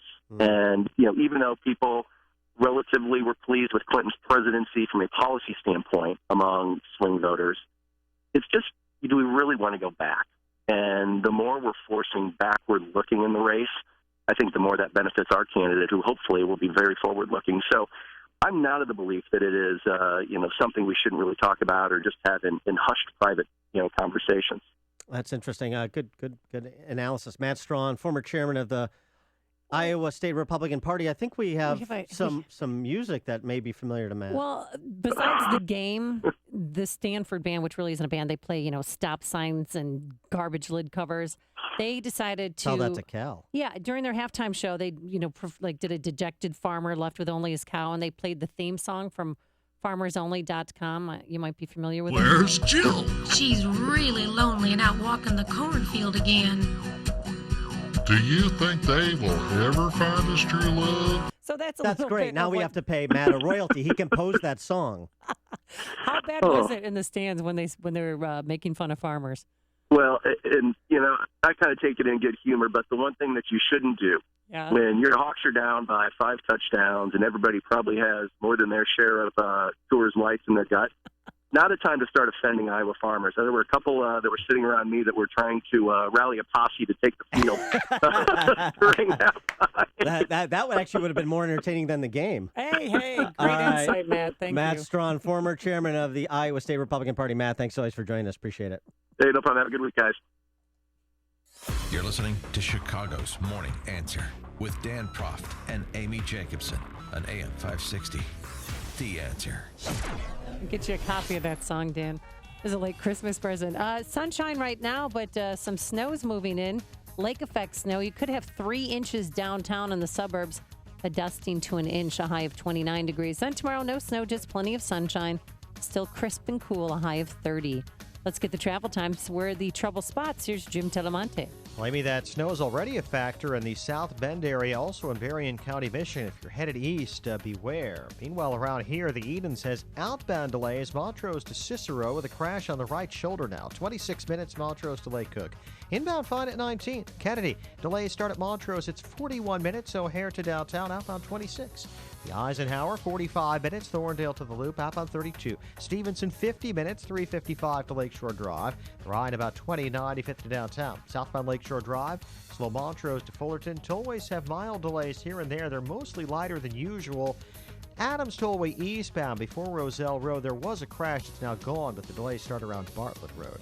Jim Talamonte, ChicagoRadioDeals.com, Traffic Center. If you have a home to sell that lists between $250,000 and $500,000, Saul Z and the Z team have buyers lined up and ready to pay top dollar so you don't leave money on the table. Saul and his team are so confident that if 29 days pass without a sale, Saul will buy your home or help you rent it. And working with Saul won't obligate you to anything because if you aren't happy, you just cancel the contract. He can offer that because Saul spends thousands of dollars every month to create demand so you get top dollar. For example, Richard from Addison listed his home with another agent who couldn't sell it. He heard about Saul Z and the Z team's advanced marketing strategy from Sean Hannity and yours truly, who listed it for $265,000 and sold it quickly for $14,000 over the asking price. So make Saul Z your first call. Recently, the Wall Street Journal ranked Saul number 106 out of over 1.2 million agents nationally. I know I'll be calling Saul when I'm ready to sell my well-appointed condo or buy a new home. So go to Call Saul. That's callsaul.net. Call Saul, SAUL.net. To get your home sold fast at a great price. Don't leave money on the table. You can also call Saul directly at 888-346-0666. That's 888-346-0666. Or visit him online at callsaul.net. Start packing. I just took Balance of Nature for the first time. You guys are awesome. God bless you. I have CIDP. It's helped me with my balance. It's helped clear up my skin condition. I honestly did notice a difference. That's why I reordered it. I feel good. I really just feel good. Everything has changed. I just feel so much better. There's absolutely no doubt in my mind that this product works. It's helped me as far as my overall health. I even recommended it to my mother, and she's been taking it, and she's 89 years old.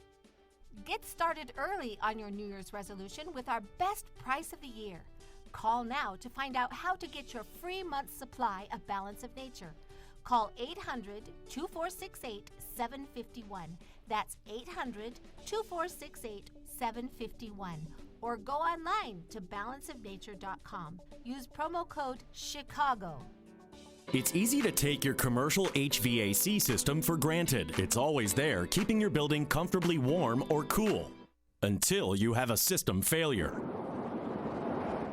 With another unforgiving Chicago winter just around the corner, now's the time to have a comprehensive review of your mechanical HVAC system. And you don't want just anyone. You want Air Comfort, Chicagoland's leading mechanical professionals. For over 80 years, Air Comfort has delivered its customers the best trained and highly skilled team of award-winning technicians. That's why Air Comfort is recognized as Star Certified by the MSCA, a designation achieved by only 2% of contractors nationwide. With a service fleet of more than 80 fully equipped vehicles, chances are that an Air Comfort technician is nearby. Schedule your system check by calling now, 708-345-1900. That's 708-345-1900 or online at aircomfort.com. AM 560, The Answer. Dan and Amy, so we were talking to Matt Strawn about the Iowa caucus, which is February 1st, right around the corner. And the big news... less than a month. That is correct. I just did the numbers for you. I just want you to know. Wow. It's yeah, it's a good look on me, huh? You are firing out of the gate, much like the president in 2016. So the big news over the weekend was Donald Trump, a snippet of Donald Trump calling for his infamous now moratorium on Muslims entering the country, appearing in an al-Shabaab recruitment video. Mm-hmm. And so Trump was asked about that on Face the Nation yesterday, and he had this to say about it. Well, to answer number two, yeah, I think he is fair game. Oh, sorry, that's the Bill Clinton one. This one, ready? Does it concern you at all that you're being used in essentially a recruitment video by a terrorist organization? They use other people, too. I mean, what am I going to do? I have to say what I have to say. And you know what I have to say? There's a problem. We have to find out what is the problem, and we have to solve that problem. He's right about that. And I don't necessarily support Trump's underlying policy prescriptions, but the idea that I'm going to try and modulate what I have to say as a presidential candidate because it's going to be bastardized by some terrorist organization, that's silliness. Well, at least they're listening to him, and they seem to be a little fearful of him because they don't want that to happen, but it's going to happen. Well, and the other interesting thing that Trump did, which he is much more effective than everyone else in the field, sans Ted Cruz, is tackling the premises, the false premises that are put forward by the Washington press corps hacks like John Dickerson on Face the Nation. When Dickerson said this, and Trump had the following response. Do you think the problem is that the West is on a collision course with radical Islam, or is this just ISIS is a problem? I mean, is this a clash of civilizations? I think that radical Islam may be on a collision course with us. I mean, you could change it around a little bit, but it is a very, very deep-seated hatred that's going on. Yeah, correct. The radical Islamofascists, they're the aggressors. They're the one trying to extend a caliphate over Europe and into the Western world, not the United States. Important distinction. Sean from Elmwood Park, quickly. You know, there was no video before Hillary was proven to be a liar. Now there's a video. Was it produced by Weinstein right after he cut a check to the Clintons? I'm just a little curious. But I have a question you were talking about. I want you to elaborate for the audience. What is the power of delegates? Because as I read it, the power of delegates is it doesn't really matter how we vote. These morons get to pick who they want to pick. They could have hypothetically picked the Jebster, the runt of the litter, which is why he's sticking around. And I got another correction for the runt of the litter, Jeb. When Obama usurps power and implements tyranny El Doce style, that's not dangerous. That's unconstitutional, moron. And if somebody wants to tell Kirk when they're helping him button his shirt this morning, maybe he'd like to do something about it. Biko. This is the morning show more Chicago radio listeners are choosing. This is Chicago's Morning Answer on AM 560. The Answer. I'm Lex, CEO of Balance of Nature. At Balance of Nature, we believe in real communication. Whether you call into the office or hear a success story on the radio, you can be sure it's real, unsolicited, and unscripted conversation. There were times I was finding myself almost falling asleep at the wheel that I had to pull over. That's the first thing I noticed, that hasn't happened since I've been taking Balance of Nature. I'm in sales, so I do a lot of walking during the day that would tire me out. I'm not as fatigued. I feel good. The top 3 New Year's resolutions are health-related. Improve your odds by getting started early with our best price of the year. Call now to find out how to get your free month's supply of Balance of Nature. Call 800-2468-751. That's 800-2468-751. Or go online to balanceofnature.com. Use promo code Chicago.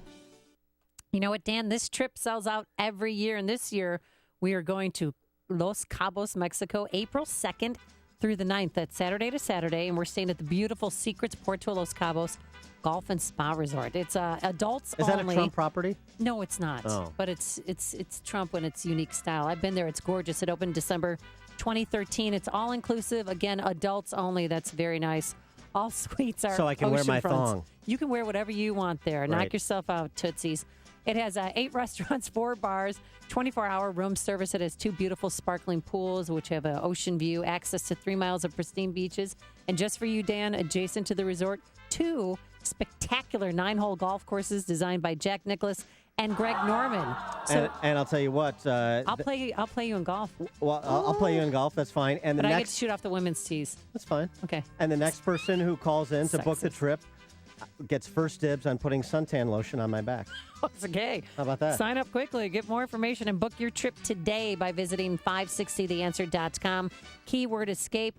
We've partnered up with our friends from Apple Vacations once again to secure you an incredible low price exclusive only to us. So don't miss out. Escape the cold. Snow's coming this afternoon. Visit 560theanswer.com. Keyword escape.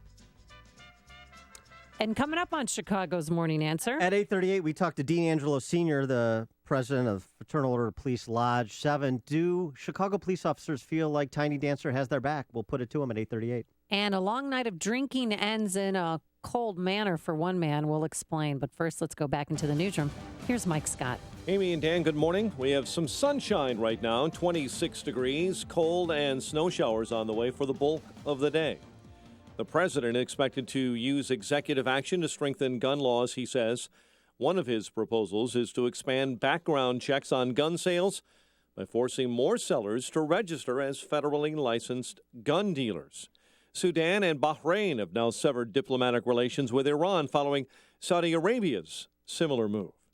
British security officials this morning are analyzing the latest threat from ISIS. They're looking for clues about the identity of a masked man speaking with a British accent in an ISIS video. The man says extremists will soon invade Great Britain.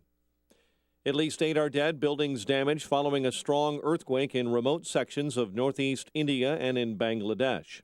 It's a big deal in the automotive world. General Motors and ride-sharing company Lyft are forming an unprecedented partnership that could help them beat their rivals to the self-driving future. Lyft said this morning GM invested $500 million with the company, part of a $1 billion round of fundraising. GM gets a seat on Lyft's board and access to the 3-year-old company's software. Lake effect snow showers rolling off Lake Michigan, bringing moderate to heavy snowfall to parts of northern Indiana and northwest Indiana. Lake effect snow advisory remains in effect until noon today for LaPorte, St. Joseph, and Elkhart counties. Anywhere from 3 to 6 inches of snow could fall. The flooded Mississippi and other waterways in this state beginning to recede, but in a few areas they are still rising. There are 25 deaths in Missouri and Illinois, the result mostly of vehicles driving over flooded roadways. Sharon Fairley, appointed by Mayor Rahm Emanuel to reform the Independent Police Review Authority, will hold a news conference later this morning, outlining her new vision for the agency. Chicago sports, Lions over the Bears 24-20. NBA, Bulls beat Toronto 115-113. And in the NHL, the Blackhawks blank Ottawa. The news, a service of Boys and Girls Clubs of America. It's 3 p.m., school's out, and when school's out, clubs are in. It's time to support Boys and Girls Clubs. Visit greatfutures.org. A check of traffic and weather is on the way next on AM 560. Mike Gallagher explains the fanatical support of Donald Trump. They think there's a guy who will finally do what he says he's going to do. Unlike Mitch McConnell, go down the list of failures, the refusal to defund Obamacare after promising they would. Over and over again, you know how let down Americans feel with the Republican Party. The Mike Gallagher Show, weekdays at 9, right before Dennis Prager at 11 on AM 560. The Answer. LiveWatch helps you connect and respond up to 10 times faster in an emergency. LiveWatch has no long-term contracts. Save up to 50% off home security. Call 855-LiveWatch or visit livewatch.com. Not available in California. Listeners, do you have startup capital and want to invest in a business with incredible profit potential? Fresh Healthy Vending, the #1 healthy vending franchise in North America, is growing fast, and we're looking for people right here in the local area to become Fresh Healthy Vending franchise owners and help our business continue to boom. If this sounds like you, we'll send you a free owner information kit. As an added bonus to new franchise owners, we'll also pay half the franchise fees. Just go to readyforfresh.com and enter code 2121. That's readyforfresh.com, code 2121. At GoDaddy, a domain name is the beginning of something awesome. Use it to create a website to promote your business. Open an online store to sell your products. Start a blog. Build your brand. You can even connect your domain to your LinkedIn or Facebook page. And GoDaddy customer support is always ready to help. What will you do with your domain name? Get a .com domain name for only $2.99 for the first year. Right now at GoDaddy.com. 2-year purchase required. Second year is $14.99. There are 2 kinds of pain. Pain that goes away and the worst kind, chronic pain. If you suffer from chronic pain, life is not complete and it can be miserable. Unfortunately, most people use narcotics that mask the pain. You need to find the source of the chronic pain and get relief. This is Dr. Ken Candido of Chicago Anesthesia Pain Specialists. We're serious players in the management of pain, and our team are national leaders as well as being educators in the treatment of pain. We will work with you to diminish or eliminate your pain and help you get your life back. You know, there's a nationwide narcotics epidemic, and people are too quick to mask over chronic pain instead of looking for the cause and treating or eliminating the pain. Contact us. We will help you. Go to mypainchicago.com. Call and make an appointment with some of the best pain people in the nation, located here in Chicago. mypainchicago.com. You or someone you know suffers in the suffering of chronic pain. mypainchicago.com. Let's make you pain-free. In our ChicagoRadioDeals.com traffic center, the very latest this morning, a quick look with Jim Talamonte. Like the inbound Kennedy has delays from Montrose to the Burns Circle, 38 minutes O'Hare to downtown, but slower in the Express. The Ohio feeder jammed, outbound 28 minutes to O'Hare. The Edens has cleared up. Inbound Ike, 48 minutes, Thorndale to downtown, outbound 29. Stevenson, 45 minutes, 355 to Lakeshore Drive. The Ryan, 18 minutes, 95th to downtown. Traffic answers when you need them most. Jim Talamonte, AM 560, The Answer. Chicago's Morning Answer continues next. Your official Chicagoland weather forecast from the AirComfort.com Weather Center. AirComfort.com, 80 years of quality mechanical solutions for your business.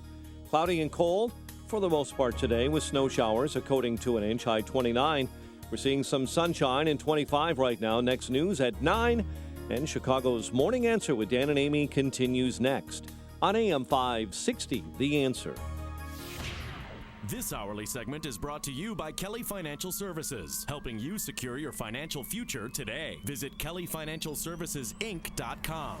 Hey, before you read about it on Facebook or Twitter, well, hear about it from your friends. Find out what today's big stories really mean with me, Sean Hannity, today at 2, right here on AM 560, The Answer. Dan and Amy, well, the big story in Chicago continues to be Rahm under pressure to resign, and aldermen and legislators under pressure to advance recall legislation to provide voters with the opportunity to usher him out if he will not usher himself out. Lead story in the Washington Post over the weekend. A rip job in the New Yorker from the left, of a left perspective, by Rick Perlstein on Rahm over the weekend. An excellent piece in American Interest by Walter Russell Mead that distills the problems not just in Chicago, but in Democrat-run urban centers throughout the country, Chicago just being perhaps the worst governed of all of them, and it's not going away. No, it's not. And also, too, more pressure on the Manuel administration and Chicago Police Department because of two other shootings that happened the day after Christmas. One involved 19-year-old Quintonio LeGrier in his neighbor, 55-year-old Betty Jones. What happened is LeGrier's father called 911 because his son was having a mental illness episode, and he called police for help. I called the police department because I wanted someone to try to help him with whatever he was going through, because I was not trained. But I never once thought that once he entered that staircase, that his life would be ended by someone who didn't know what to do. So they claim that Chicago police did not know what to do. Chicago police claiming that LeGrier was being combative. That's why they shot him. But there was also another shooting. The neighbor that lived beneath LeGrier, her name is Betty Jones, and she was killed, and here's her daughter. She was innocent. She didn't do nothing. All she did is open the door, and they shot her. All she did is open the door. So there's many questions surrounding why these two people are dead. That's one incident. So he's outside, LeGrier is outside. She enters the doorway basically saying, stop, stop. Hold up, as police arrive on the scene, and an errant shot hits her in the neck and kills her. Look. And now everyone's going to have mandatory tasers. Okay. But here's the thing. Then you have, there's a little bit more to the story. Then you have a vigil that the families in the neighborhood holds. And after losing loved ones, I would argue, based on what I've read, unnecessarily, having young loved ones killed unnecessarily. This LeGrier kid, apparently a good student at NIU, Northern Illinois University. Betty Jones, completely innocent, wasn't accused of anything, but she wasn't the reason. She was trying to intervene on behalf of the kid. You have a vigil held, and the mayor. Well, he wasn't there. What to describe the mayor? Sent somebody. The mayor, while he is vacationing in Cuba with his family, despite all the unrest, even prior to this, all the unresolved problems, doesn't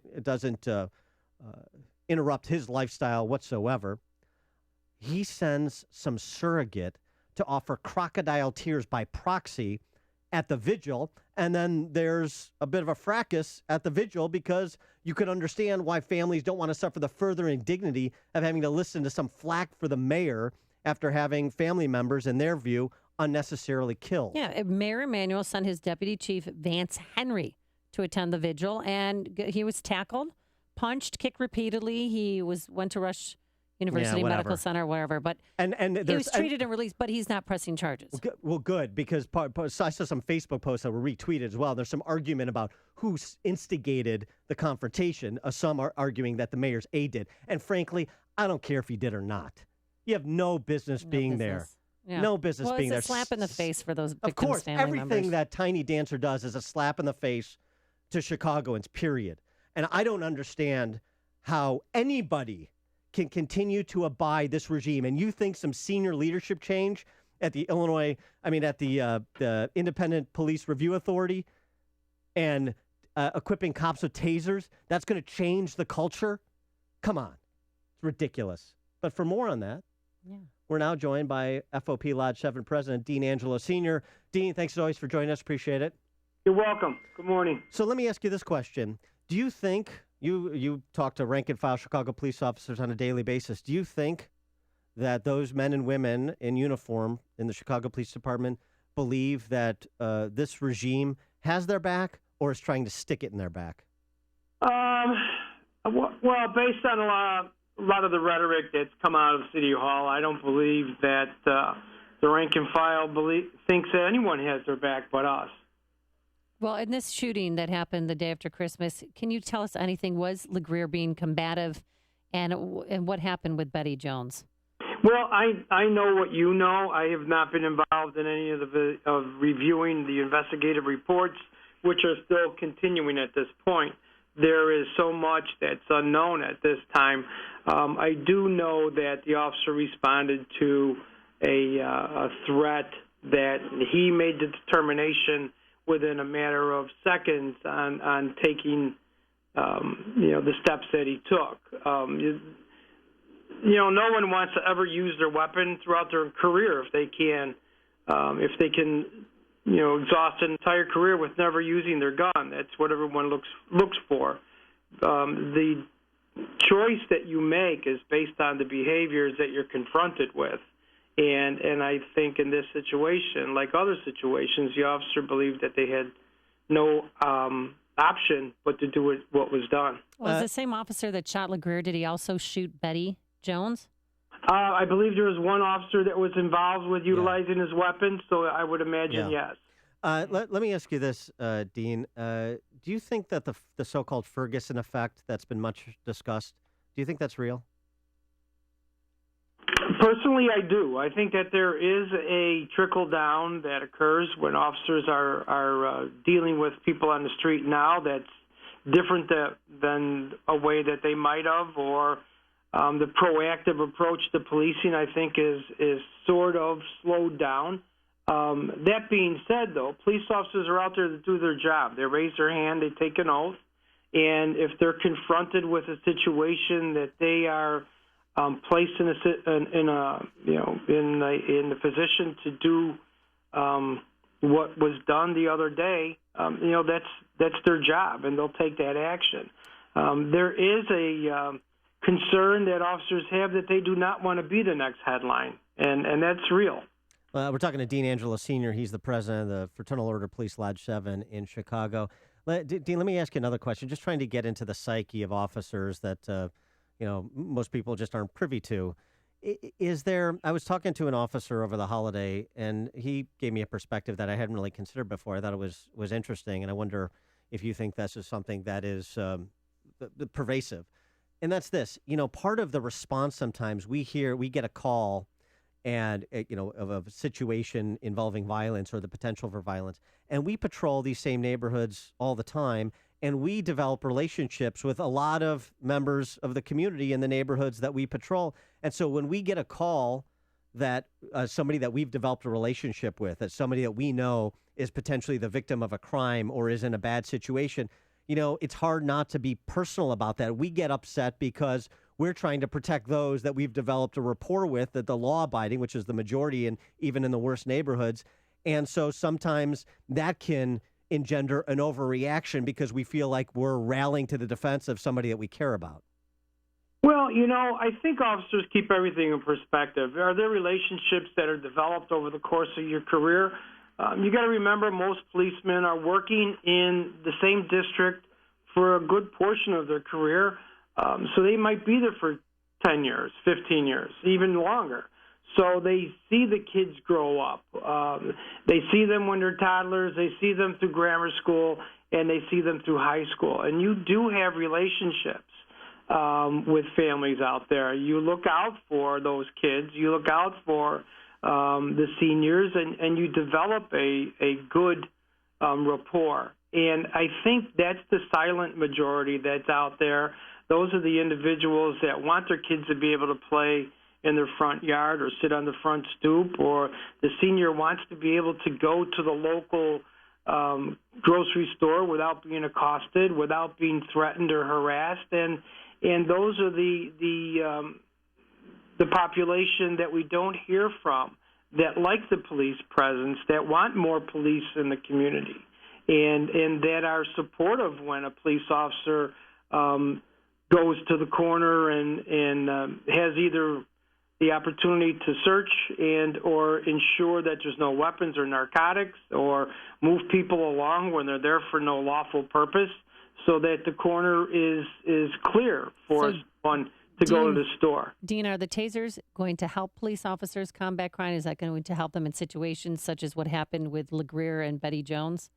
You know, I don't know that situation would have played out any differently. I mean, because if you are confronted with an individual that's attacking you in a moment's notice, you have to make a call. Are tasers going to be good for police officers? I think any opportunity to utilize something other than your handgun as a way to mitigate a threat is a good thing. Will it replace situations that call for an officer to use their handgun? No. People have died as a result of being tased as well. What should be done to increase the peace on the streets and enhance the relationships between the community and police that isn't being done, that isn't even being proposed in the wake of all of this, this unrest in the city?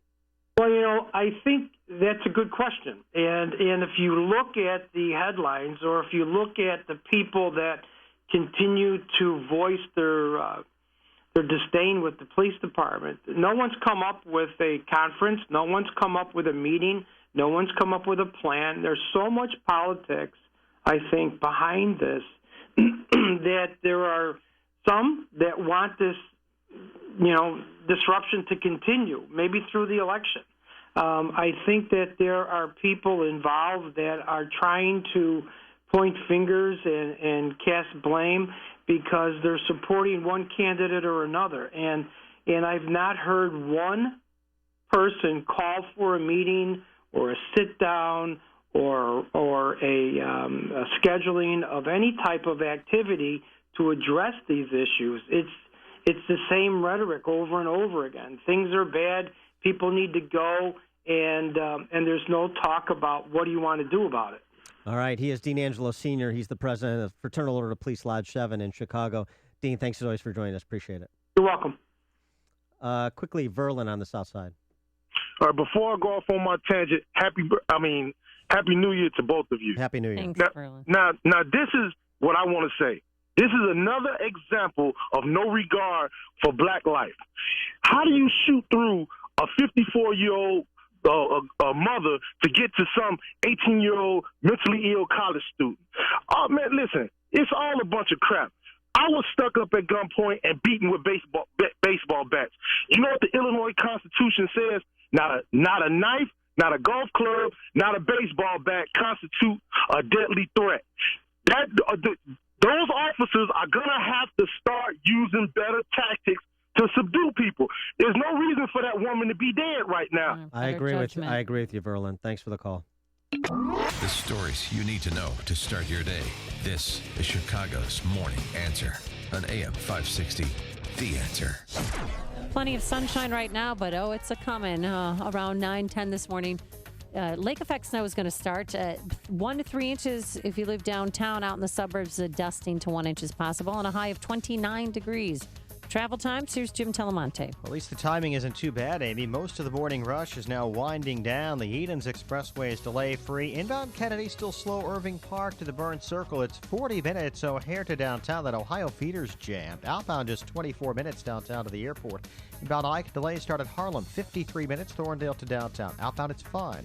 Stevenson 45 minutes. 3:55 to Lakeshore Drive. The Ryan 20 minutes. 95th to downtown.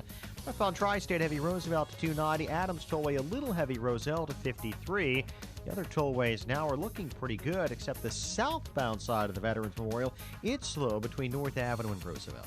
Jim Talamonte, ChicagoRadioDeals.com Traffic Center. You've heard me talking about the website upstream-ideas.com. If you haven't checked it out yet, please do. You're missing thoughtful expository content you won't find anywhere else. Each week, you can watch the latest episode of Against the Current. That's our long-form interview series with policymakers and opinion leaders. You can watch Illinois by the Numbers, our video series that breaks down Illinois one number at a time to explain what the policy challenges are, why we have them, and what we can do about them. And you can check out highlights from each Sunday's Illinois Rising program, which tackles state and local politics and policy with deep thinkers from the Illinois Policy Institute and the Illinois Opportunity Project. And today, you can check out a op-ed I wrote about Lisa Madigan and her decision on the online fantasy gambling sites. At Upstream Ideas, questions are asked that don't get asked anywhere else.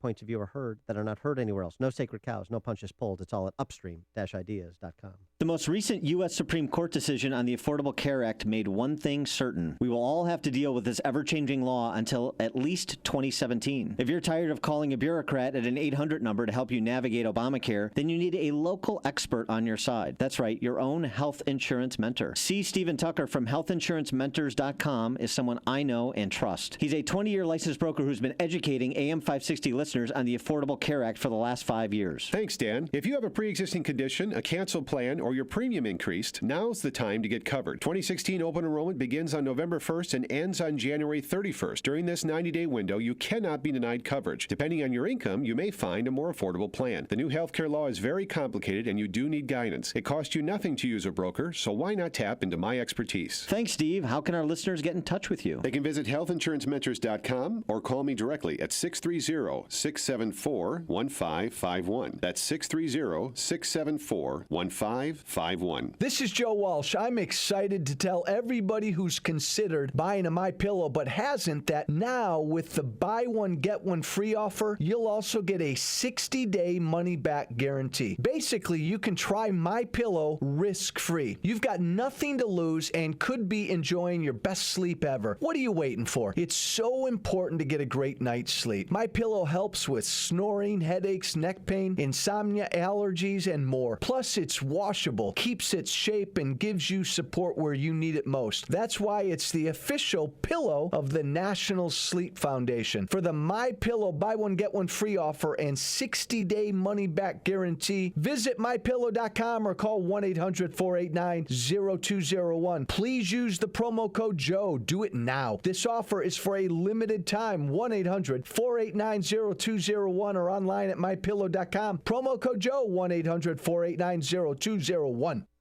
Looking to secure financing on a new home or refinance your existing home, then you need to do what Amy did when she purchased a home, and that's called David Hochberg at Pro Mortgage.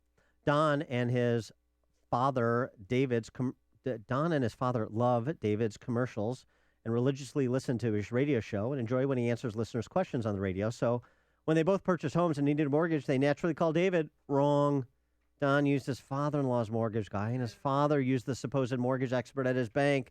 Bad move. After getting terrible and misleading advice from both their lenders, they called David, which of course they should have done in the first place. David answered their questions, gave them accurate information their current lenders didn't give them, and is now helping both of them secure mortgages on their new homes. How many of these ads do you have to hear to be a believer that David is your guy? If you're purchasing a home and want to work with an honest lender that will always look out for your financial best interests, do what Amy did and Don and David finally did. Call David Hochberg at 312-751-1333.